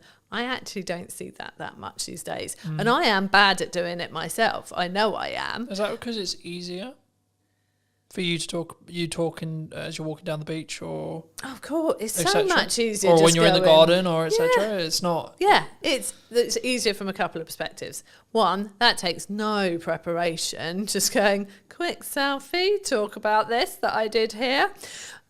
Whereas if you want to put out like, okay, this website went live this week, we got this testimonial, I've got to sit there and make that look nice and a visual before I stick it on social media. And, you know, if it's a busy week, I'm not taking the time to do that. And I know I should. And I think that is a key thing, that doing it well always takes time. And we all have a finite amount of time. And if we are busy in our business, obviously, we've got to make sure those deadlines are hit, those clients get their websites, that the support tickets are responded to, the site that went down because the server got overloaded is put back up again. We're doing all that stuff that we actually have to do as the actual stuff in our business that pays the bills. And then we've got to go, oh, do you know what? Yeah, testimonials, do this next week. And then, oh, look, next week came and went, still going to do them next week. And actually, I think, and this is something that's clicking in my head right now while I'm talking to you, that, you know what? Some of that might stand out a bit more because people aren't doing it as much.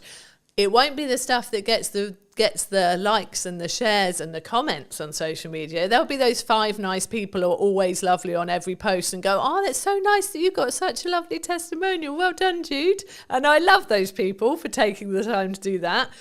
But it won't start the discussion. It won't be those posts that go mad.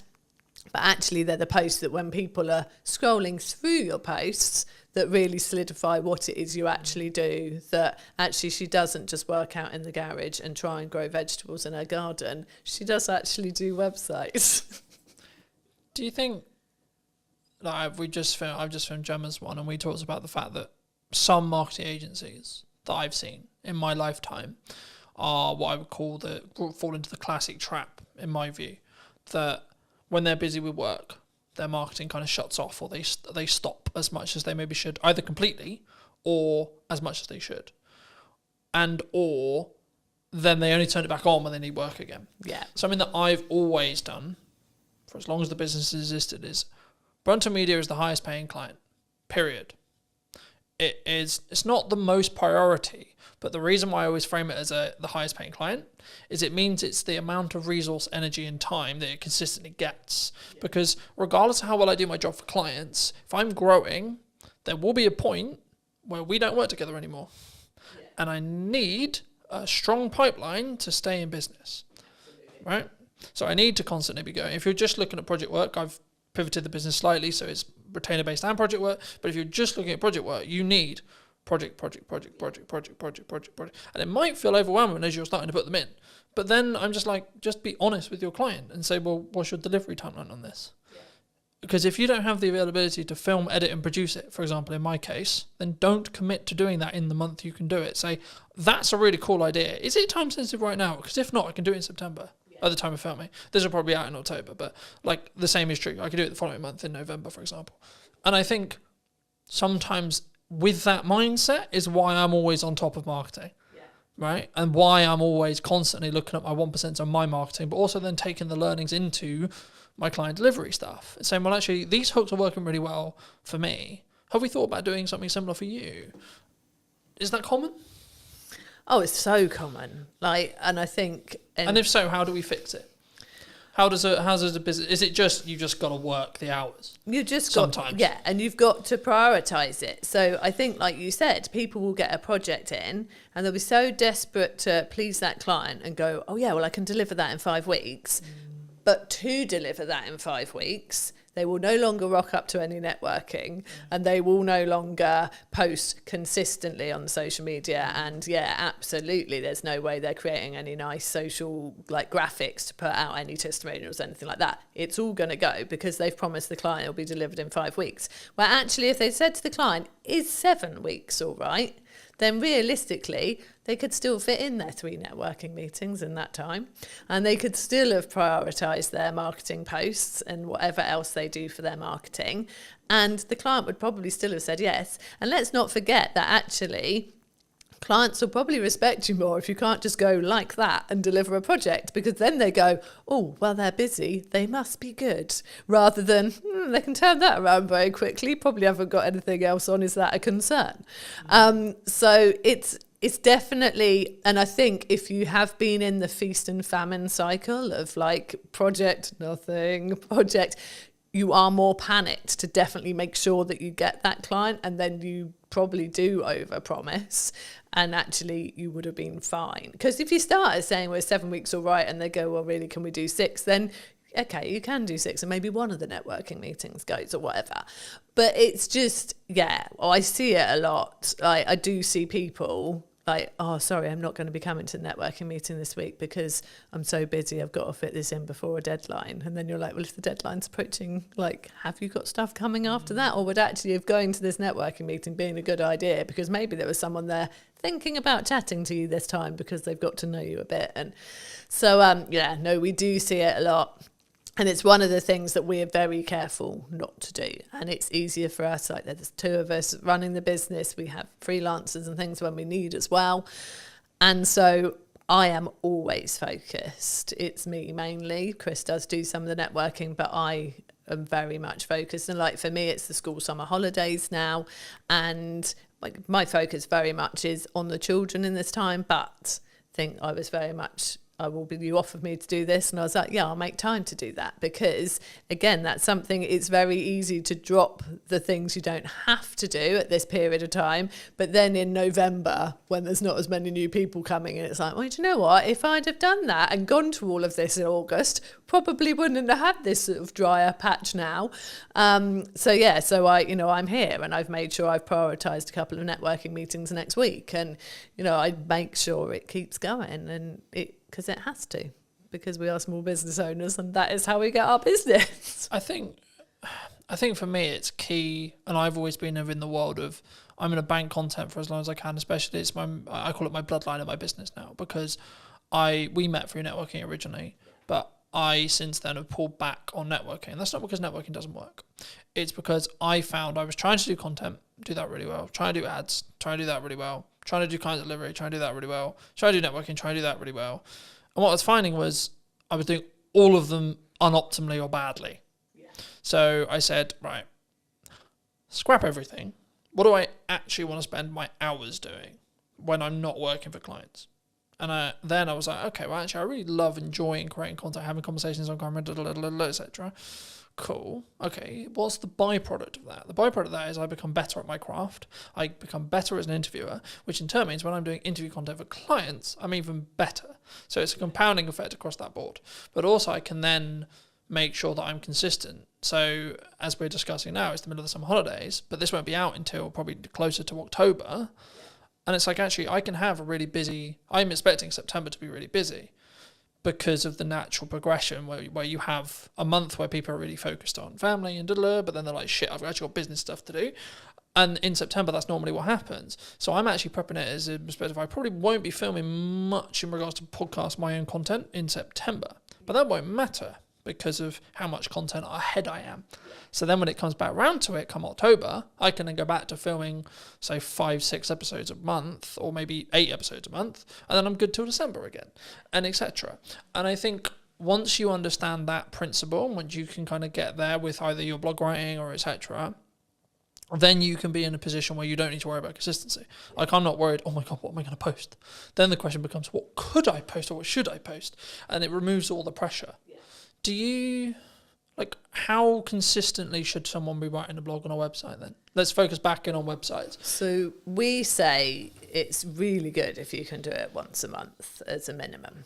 Like to have that new content going on your website less once is more a month. In that respect?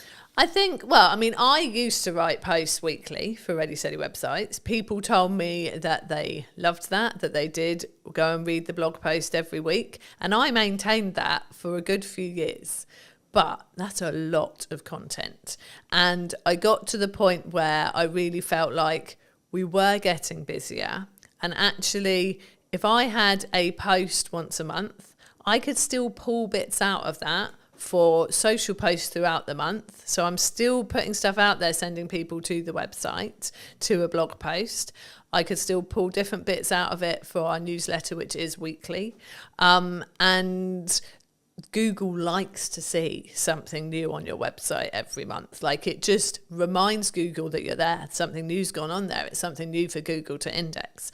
So that's why we say once a month, and that is what I do now, because once a week got a lot. And I will batch. So like you said, like I've said, it's the summer holidays. I don't want to be doing as much during the summer holidays. So I had blog posts and social media posts already at the start of July for July, August, and the first couple of weeks of September.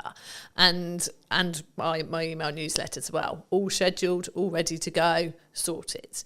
And I think it feels like that's a lot, but actually that took me not even 2 days to write the emails for every week, 3 blog posts, and I haven't written the social posts fully because I do like to be more reactive on social media, but I've written probably 2 for each week, full, solid, good posts that are more business related, and then I can put in my fluff of sat in a school field today and did this type thing, and so it can be kind of a mixture. But it doesn't take long to do it, to schedule it. Like you said, like I know you've obviously booked this room today, you're blocking your podcasts, and that's months worth of content. And it's easy to do if you organise your time right to do it. And I think it feels big for people who just aren't used to doing it. And the people who say to me, oh, I'm not building an email list because I don't have anything to say to them. It's like, you've got so much to say. Doesn't need, I mean, I am one for quite long emails. I talk a lot. I will write a lot as much as I talk. But actually over the summer, they're shorter and sweeter. I've got a little thing going on of like a website tip a week. It's a short paragraph, but it's something actionable, useful for those people on our email list, relevant to them because they're all there, because they've come to us for some website reason, whether they've got a website with us already and should be reminded to just go and check that everything's still current and up to date and maybe make a tweak, or whether they're planning a new one and thinking of coming to us. Those tips are relevant to both. Happy days, email sorted. It's not hard. I mean, we have blog posts on ideas for your website, for your email newsletter, obviously. Got a blog post and everything pretty much on our website. So, yeah, but I think, once a month is a good one. Is there a pros and cons if you're, let's say, for example, you're in my position where you have a huge amount of video content and that's your feeder? Because I'm throwing around the idea for the new website that is going to be built by the time this episode comes out. There we go. Said it now. It will have to be out now. It'll have to happen. I'm throwing around the idea, because it's a time investment and it's also how I come across. I think I come across better on like this video, right? But for me, I'm aware that for AI search and SEO, I need to be writing stuff. Yeah. Now, do I need to be writing stuff? Do I need to hire a copywriter if the business can afford to do so? Or can I potentially leverage automation and or ChatGPT, etc., to write in my style, and or what are the pros and cons for all the above? So I think... Would you say? So for you... And this is a dirtily selfish fucking answer. So for you, as someone who has got video content, that is your content, I'd use that for your website. So I would have, like, whether you want to embed it from YouTube or wherever you're going to have it onto your website. And then I would have... like notes of what's discussed, key points, which there are so many tools that will do that for you, that will draw it out. But I would say that if you're using a tool like that, you need to then go and sense check it, look through it yourself, make sure it does sound like you, tweak it, make it your own. Don't just use it verbatim from the tools that have pulled it out. So from that kind of content where you're repurposing a video and turning it into a vlog essentially on your website with notes, I think that's absolutely fine. If you then wanted actually to do some actual blog posts as well, I personally think I like the approach of giving it a go yourself, so that it is really what you would be saying and like the points you want to make. If you then read it and think, this isn't good enough, this isn't my forte, this isn't like my strength, then I personally would get a copywriter involved to help you. Like, there are people out there who will help you to craft kind of what you've already started, improve it, write it in a way that they know is going to be nice and readable, but also is going to be great for getting some key terms in there that people are going to be searching for what you do. I don't like it when I see blog posts that I can tell have been written by AI, and people have written guest blog posts for me and sent them to me, and I've gone, this is obviously, they've used AI to help them write this. I will then go in and tweak those. I will take out the EM dashes, which, are an actual like staple of punctuation in America, but we tend not to use it over here. So it's quite telling when I get an English person sending me a blog post with a load of them in. So I will tweak those because I don't want them on our website. There are people saying that AI copy doesn't work as well from a search engine point of view, that like it's penalised. I don't know how truthful that is.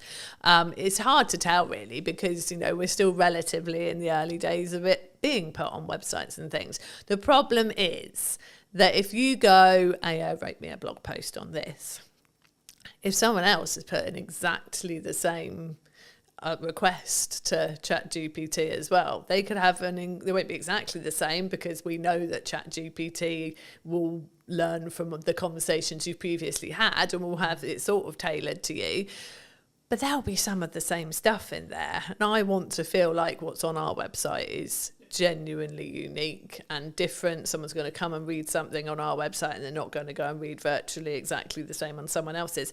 Obviously, people are giving similar tips to us. Like, none of what we are saying on our Ready Steady website's blog is rocket science. It's tips around your website. You know, there are many people out there doing that, and a lot of us will be preaching the same best practice. But I write all our blog posts that are not guest blog posts, and I very much do it as me. And I know there's a copywriter I know well who says, it's me. He says, from your emails to your blog to your LinkedIn posts, it's so you. And I think that's important, personally. So I wouldn't, apart from, like I said, drawing out some show notes from a podcast, yeah, use a tool to help you do that. It'd be silly to sit there listening to the whole thing, making notes. That's ridiculous.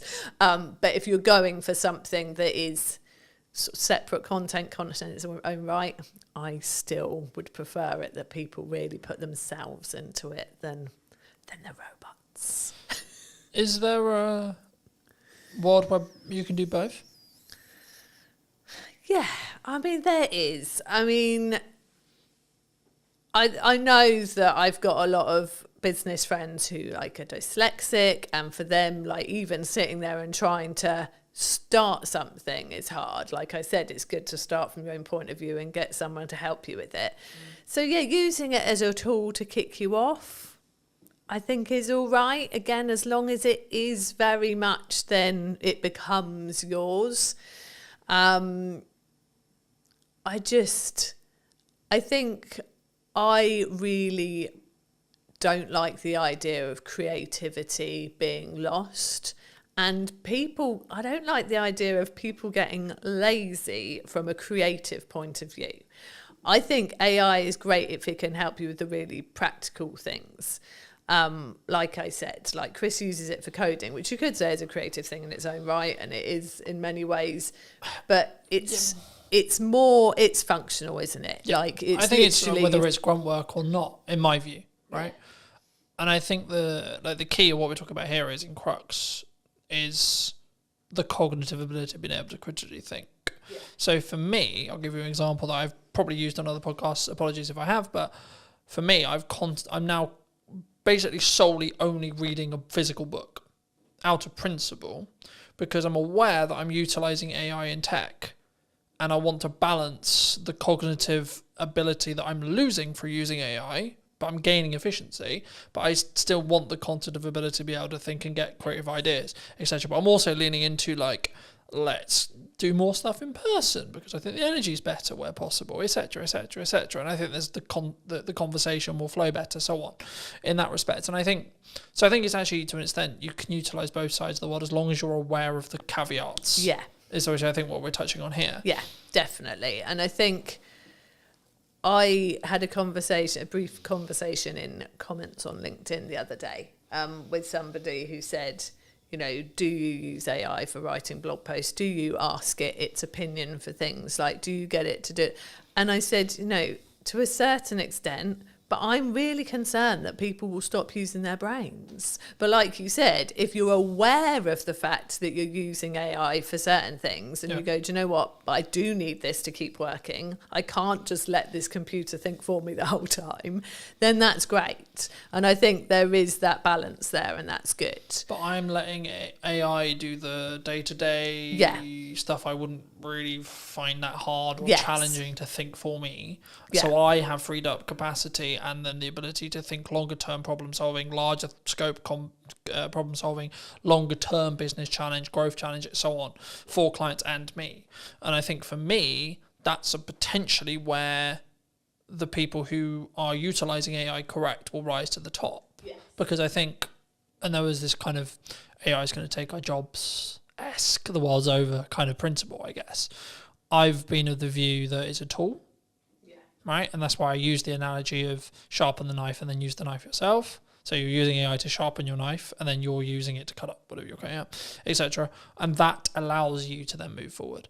Yeah. That allows you to be more efficient. And that's kind of the, I'm going to work smart and hard simultaneously thing, because it's not just about, it is a level of, because I was like, in my head, whenever I look at content, I'm going quality or quantity, but actually you need both to be able to understand data, to be able to then work out what the market thinks is valuable. Because I suppose it doesn't matter what you think is valuable.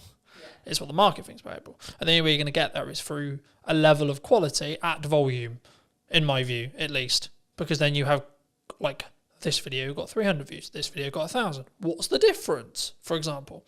You know, in that respect. But for those who've maybe really connected with this conversation, you know, really enjoyed it, or maybe they just want to check out what you guys are doing, where's best for people to reach out? Where's people to connect with you? Well, our website. It's got to be the answer I give, really. So our website, readysteadywebsites.com. If they want to have a chat, they can book a call there. But we are on socials. We are Ready Steady Websites on Instagram, on Facebook, and on YouTube. And I am Jude Wharton on LinkedIn if people want to connect. And I'd like to end the episode by asking you to give advice to your younger self. So 5 years, 10 years, 15 years ago, what advice would you give to that person? I'm going to keep it on a marketing theme. Like, we started our business 15 years ago, and I wish right then we'd started to build an email list. We didn't start doing it for about 5 years.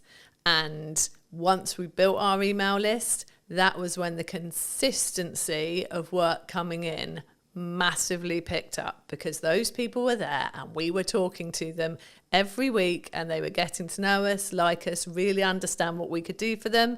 And then they started coming to us consistently. So yeah, absolutely, I'd have built an email list much sooner. So that's my marketing, if I could go back and tell myself. Yeah. Thank you so much for coming on. Thank you so much for the time. And if you did enjoy this video and would like to see more like it, then I'll be back next week with a brand new interview, talking about all things marketing, what you can be doing, and where and what we're potentially missing as well, which I think is a really important part of what I'm doing here. So thank you ever so much for coming back and joining me once again. And if you would love to hear what you think in the comment section down below, and I'll see you very, very soon. But you've still got to spend money on marketing to be visible and put yourself in front of your customers. You can't just expect it. You can't expect them to find you without you talking out there. And I think for me, the important element with marketing especially is if you're really busy, that's when you should be accelerating your marketing. Yeah, I think everyone is guilty about not marketing themselves enough. You've got to go through some pain to really learn that lesson, and then hopefully you won't make the same mistake twice. You have to have a level of volume to understand what works, because something will over-index. A video will get 1,000 views when your average is 300. Okay, why? Don't wait for the perfect conditions, because there are no perfect conditions. Did you know that 93% of you are not subscribed? So if you could please do me a favor and you're enjoying the show, then subscribing would mean the world to me, and it would allow me to grow the show and continue to get larger and larger guests and continue to bring what's missing in marketing today. Thank you ever so much for joining me, and I'll enjoy the episode. Hello, my friends. I hope you're well. I hope you had a good day, evening or night. Today, we're back from a brand new episode of the podcast, and today I'm here with Gemma. Hi, Gemma. How are you? Hello. How's it going? Yeah, I'm really good, thank you. Yeah. I think marketing's an interesting space at the moment. I wasn't necessarily going to start here, but I think, is it an economic thing? Are people struggling to think, well, I've got to cut some corners, or I've got to maybe look at the ROI, or I've got to... I think to keep things afloat? Is that what you're feeling at the moment? I think it's definitely part of the influence. You know, people have to think about where their budget's going and be smarter with it. I think if businesses are still constantly searching for the hack or the quick wins, then that's where it gets really difficult, I think, for me as a marketer selling to clients. Because, yeah, if they think there is a shortcut or there is a quicker way, and especially the space that I work with being B2B, and it is that longer buyer journey, it isn't, there are no hacks or quick wins. It's not about being in a consumer space where you can use sales tactics to get the sales quicker. So yes, partly the economy is having an influence, like especially businesses where they've got lots of employees. They've had the impact of the national insurance contributions in April, so that has hit their bottom line. But it can't always be the excuse, I'd say. You know, the economy is going to go up and down. Look at all the things that have happened in like the last 5 years that people did not see coming. So it can't be used as an excuse. You've still got to spend money on marketing to be visible and put yourself in front of your customers. You can't just expect it. You can't expect them to find you without you talking out there. Do you think that a lot of businesses, especially conversations I'm having with some clients, retainer clients, etc., like they want really strong ROI, right? Return on investment. They want that strong return on investment. Do you think, though, when it comes to marketing, that people, because I'm seeing a world in the larger space for larger business. Now, of course, they've got more capital, they can burn it for maybe a bit longer, etc. But they're actually focusing on brand building, right? The larger space. But do you think the small business space is more driven towards strong ROI, like trackable ROI in marketing? Yes, I think ROI marketing is, people sometimes feel it's a bit of a dark art, you know, and it's difficult to be able to go, yes, I did this particular piece of marketing and it resulted in X. That it doesn't always work like that.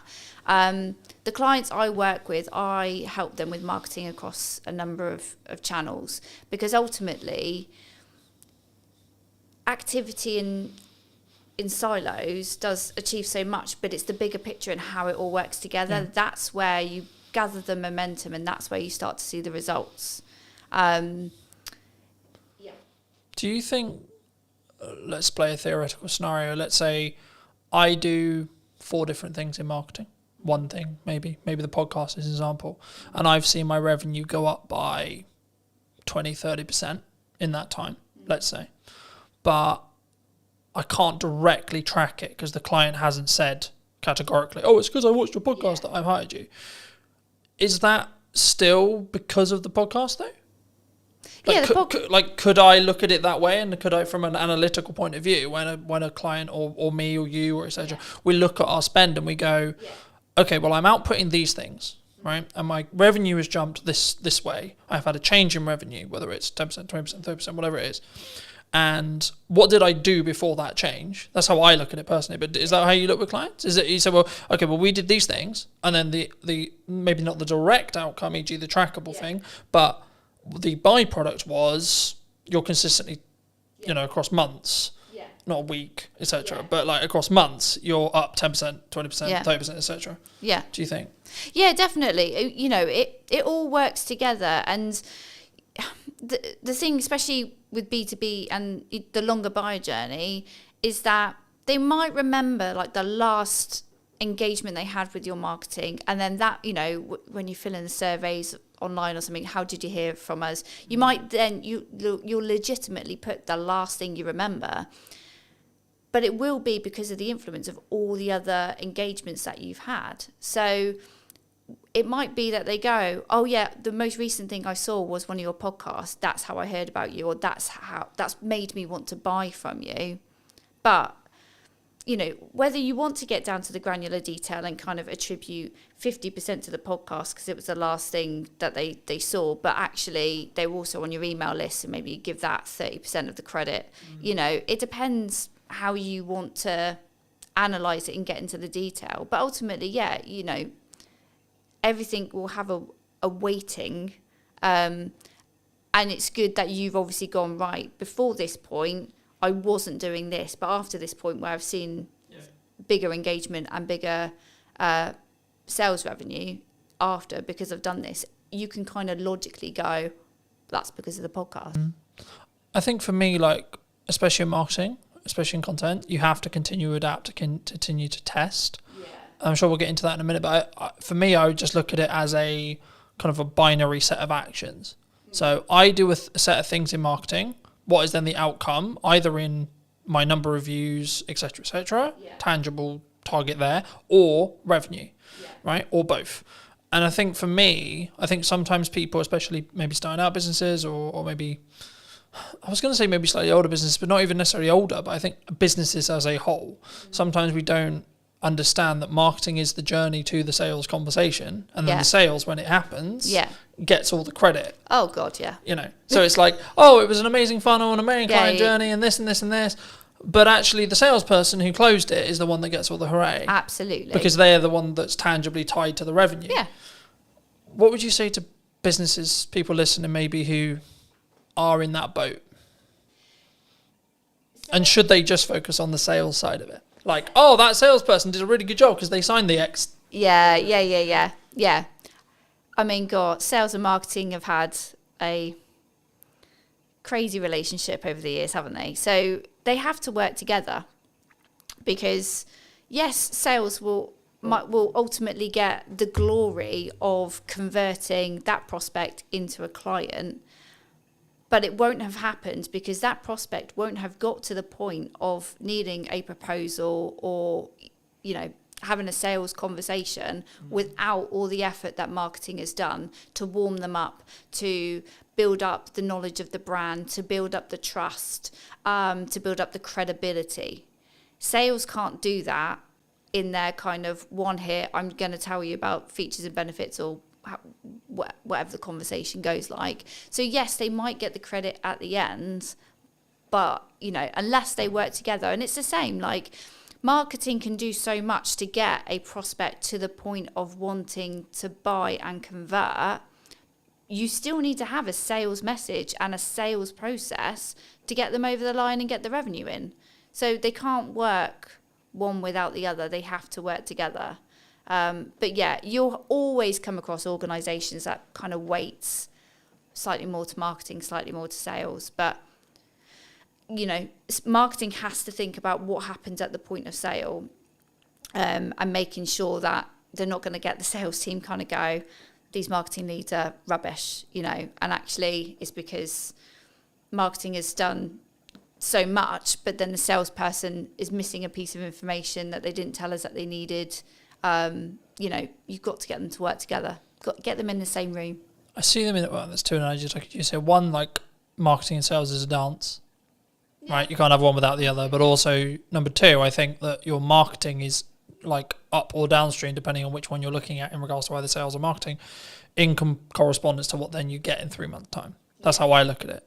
And I say, well, the actions I'm doing now, the actions I'm doing today, they won't have ROI today, but they will have ROI in 3 months, 6 months, or 12 months. Yeah. And when you're in a position where you can spend that little bit more on your marketing, maybe that's this month, and then maybe you have to pull back next month, or etc. Or actually you're in a really strong year, you should be pushing brand. You should be pushing marketing as much as you can and investing where you can. Yeah. So making the upgrades where you need to, making the, you know, for me, buying a new camera, buying a new lens, buying a new microphone, etc. That's then going to pay the rewards when things are harder, because I can lean into those changes and use them as maybe selling opportunities or selling reasons, right, in my marketing that will then trickle down into the reason why people made decisions. But have you always wanted to work in marketing? Have you always like done marketing? Like, how did you get sat in front of me today? Yeah, I knew exactly the career I wanted to take. I knew I wanted to work in business. I knew I wanted to work in communications. So I've kind of been your standard student who did GCSEs, A-levels, did a marketing degree, and went into a marketing agency. Just because that's the path I knew I've wanted to take. Never did I think I would actually run my own business. That kind of came over the last few years. I was always happy working for somebody else, working part of a marketing team. But yeah, I was always, I didn't foresee the kind of the change. Why did you go freelance? Because some people are forced into it. Right? Yeah, no, they're I like, wasn't. oh, I'm good. Yeah. I'm in an agency, and then suddenly like the dreaded redundancy call comes. Yeah, I wanted to do a bit more marketing. It was for me. So I'd had my son, and I'd sort of lost a bit of my work identity. So I started to do a bit of freelancing on the side, not in the freelancing that I do now. But then COVID actually gave me a really good opportunity because I was at home. I could do loads of online networking. I could meet loads more people. And that just gave me the opportunity to pick up a few new clients, work with some other marketeers. I had an employer that was absolutely fine with me doing my little side hustle, no problem. And then I got to the point where actually I think I wanted to work with more different people, feel a bit more valued. So I sort of crunched the numbers, picked up a little bit more work, and then it was like, right, this is the moment. Let's go. Let's switch it over. My employer actually did become a client, so I was rather sensible with my sort of dip into freelancing. So I had a plan. I had a bank of clients kind of ready to go, and then it kind of went from there. Do you think people, maybe in the current climate, I'm always hesitant when I say that, right? Because I've been in business nearly 10 years now, which is a really nice place to say. Yeah. But also, I'm also aware that I've now got a bank of knowledge in my head, which is like, well, there was that thing like 4 years ago, there was that thing 3 years ago, then we had COVID. So I try to be nice and try to lead with empathy when people are like, it's really hard, I'm struggling, the economy's hard, but I'm like, there's always going to be something. Always going to be the government's doing this, geopolitics is doing this, etc. So I think for me personally, I always focus on my inner work in respect to A, how's my client delivery, B, what's my marketing, and C, how much is where is my pipeline, where's my cash reserve, etc., things like that. And I think for me, the yardstick I always use, and I've been thinking about this like a lot over the weekend, it's like the problems I'm now trying to fix are drastically different to where they were a year ago. So for me, that's clear growth metric. Yeah. Because I'm trying to fix larger problems. I've got more, whether that's financial problems or delivery problems or etc. You always have problems, I think, in my view. Yeah. To I guess to phrase it into a question, people who are maybe looking at the economy as, should I maybe pack in what I'm doing and then go get a job? Or the other way, and saying, actually, well, maybe I'm a little bit concerned about my job security. Maybe I'm seeing redundancy in the next 6 months, like either because their company's actually said that's going to happen, or they just have kind of a gut feeling that's like, I would feel more secure if I had something else. Yeah. What would you, is now a good time, would you say? Any time is a good, any time. Like, don't wait for the perfect conditions, because there are no perfect conditions. Employment, some people do look at it a bit more securely. There's more, law behind, to protect employees. I don't sit there and think, I don't think either or is more safer, freelancing or employment.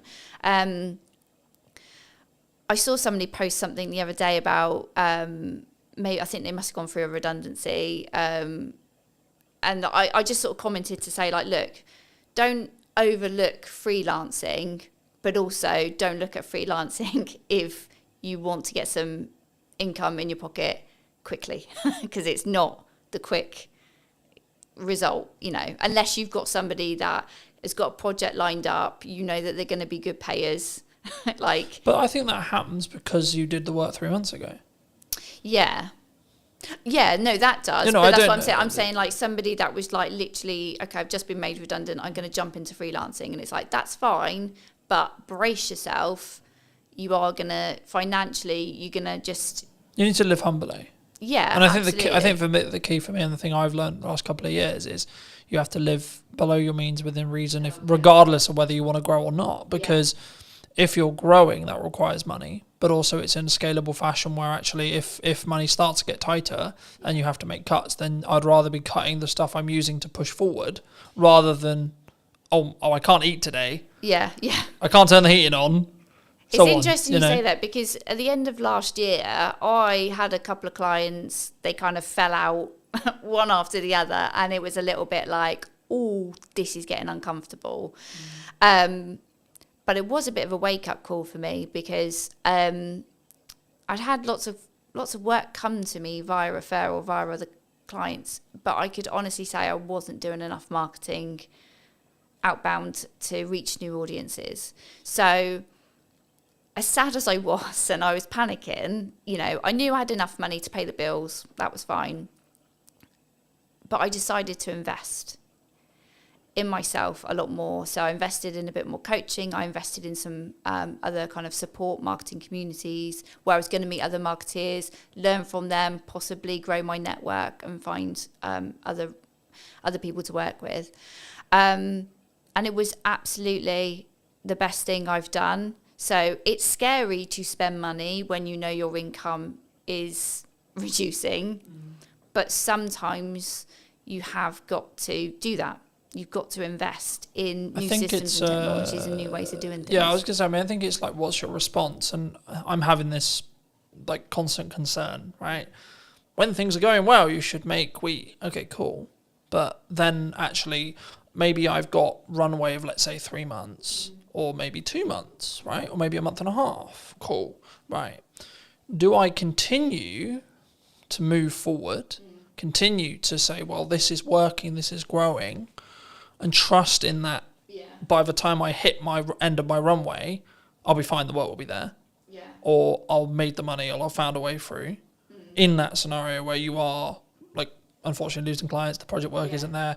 You know, we're recording this will be going out probably nearly October, but we're recording this in the middle of the summer holidays, where I naturally know there's going to be a lower demand for stuff happening, which is understandable to an extent because kids are home, things are harder, people are working less, people are enjoying either holidays or time with their kids, etc., which is completely understandable. But also I'm like, okay, when I looked at my financial plan, I was like, okay, I need to kind of plan as if there's not going to be any project work for the next 6 weeks-ish. Yeah. I guess to phrase it into a question, I mean, what's your response? It sounds like it's like lean into growth and lean into investing. Or have you always been that way? Or do you sometimes feel like maybe you should have pulled back on costs and gone, actually, I can live on this for 3 months now? The interesting thing is, if you ask my husband, I am Captain Cautious. So I am not necessarily a risk taker. Like you mentioned earlier about sort of like living within your means. So I think you've got to be sensible, and it is. I guess it's a personality type, isn't it? So if you're somebody that really likes to live on the edge, and you're quite comfortable, kind of going, it'll work itself out, then you might take more risks. You might spend more initially and kind of hope for the best. Know that it's going in the right direction. You're investing in the right areas. So for me, in November last year, where I had less clients, but I knew I had to do something different, and I knew perhaps I was probably hiding away from really putting myself out there. Because it is scary. It's scary to put yourself out there. I was just saying, did that come from like I've overused the word insecurity, but I can't think of another word to use lately. It's like, but is it an insecurity within yourself? It's like, what if? Because it's the classic of like, what happens if people comment nasty things or etc. Yeah. It's pushing yourself out of the comfort zone. So when I went into my freelance stuff, I had a bank of clients. I grew, quite quickly. I was quite fortunate. Maybe I use that word too much. I'm good at what I do. That's why people work with me. But I guess I was comfy. I had enough money coming in, but ultimately I didn't have enough of an eye on my pipeline. And so, and that was in like the first 2 years. So I've learned a lesson, and I'm happy that I've learned that lesson. I don't think there was any other way I was going to learn it. Like nothing was giving me the kick up the bum to focus on my pipeline. So when you say focus on your pipeline, what does that actually mean in tangible terms? What are you doing when you're focusing on your pipeline? In terms of having more conversations and lining up potential new clients, new work. So you're in sales? Yeah. So I think there's sometimes a misconception when we look at pipeline, which is like, I'm going to push marketing really hard. Because that is a approach to get more pipeline. My answer is yes and. Right? Yeah. Yes, and you should be doing more marketing. Yes, and you should be doing more outreach. Yes, and you should be connected with your clients. Yes, and you should be adding more value to your clients. Yes, and you should be trying to go above board for all of the clients you currently have. Yeah. When things are good and when things are bad. Mm-hmm. Because the result is identical. But I think if you can financially plan it and or plan in such a way where actually absolute worst case scenario, you probably got close to 3 to 5 months, you're going to be fine either way. Because if you think about how long that time actually is in regards to actionable things, it's so unlikely, if you look at probability, that you're going to then not have any other work within that window of time if you're doing all the right things. Yeah. You would, you know what I mean? Like it would fill you, for me, it would fill me with a sense of, okay, actually I'm going to be fine. Yeah. But also I think that comes back to the level of resilience you have, the level of experience you have. And this is one of the issues that I think maybe for starting out freelancers maybe have, is they don't have that evidence in their brain to go, when my back's against the wall, I need to make money. I know I can go in what I call going into the trenches, which is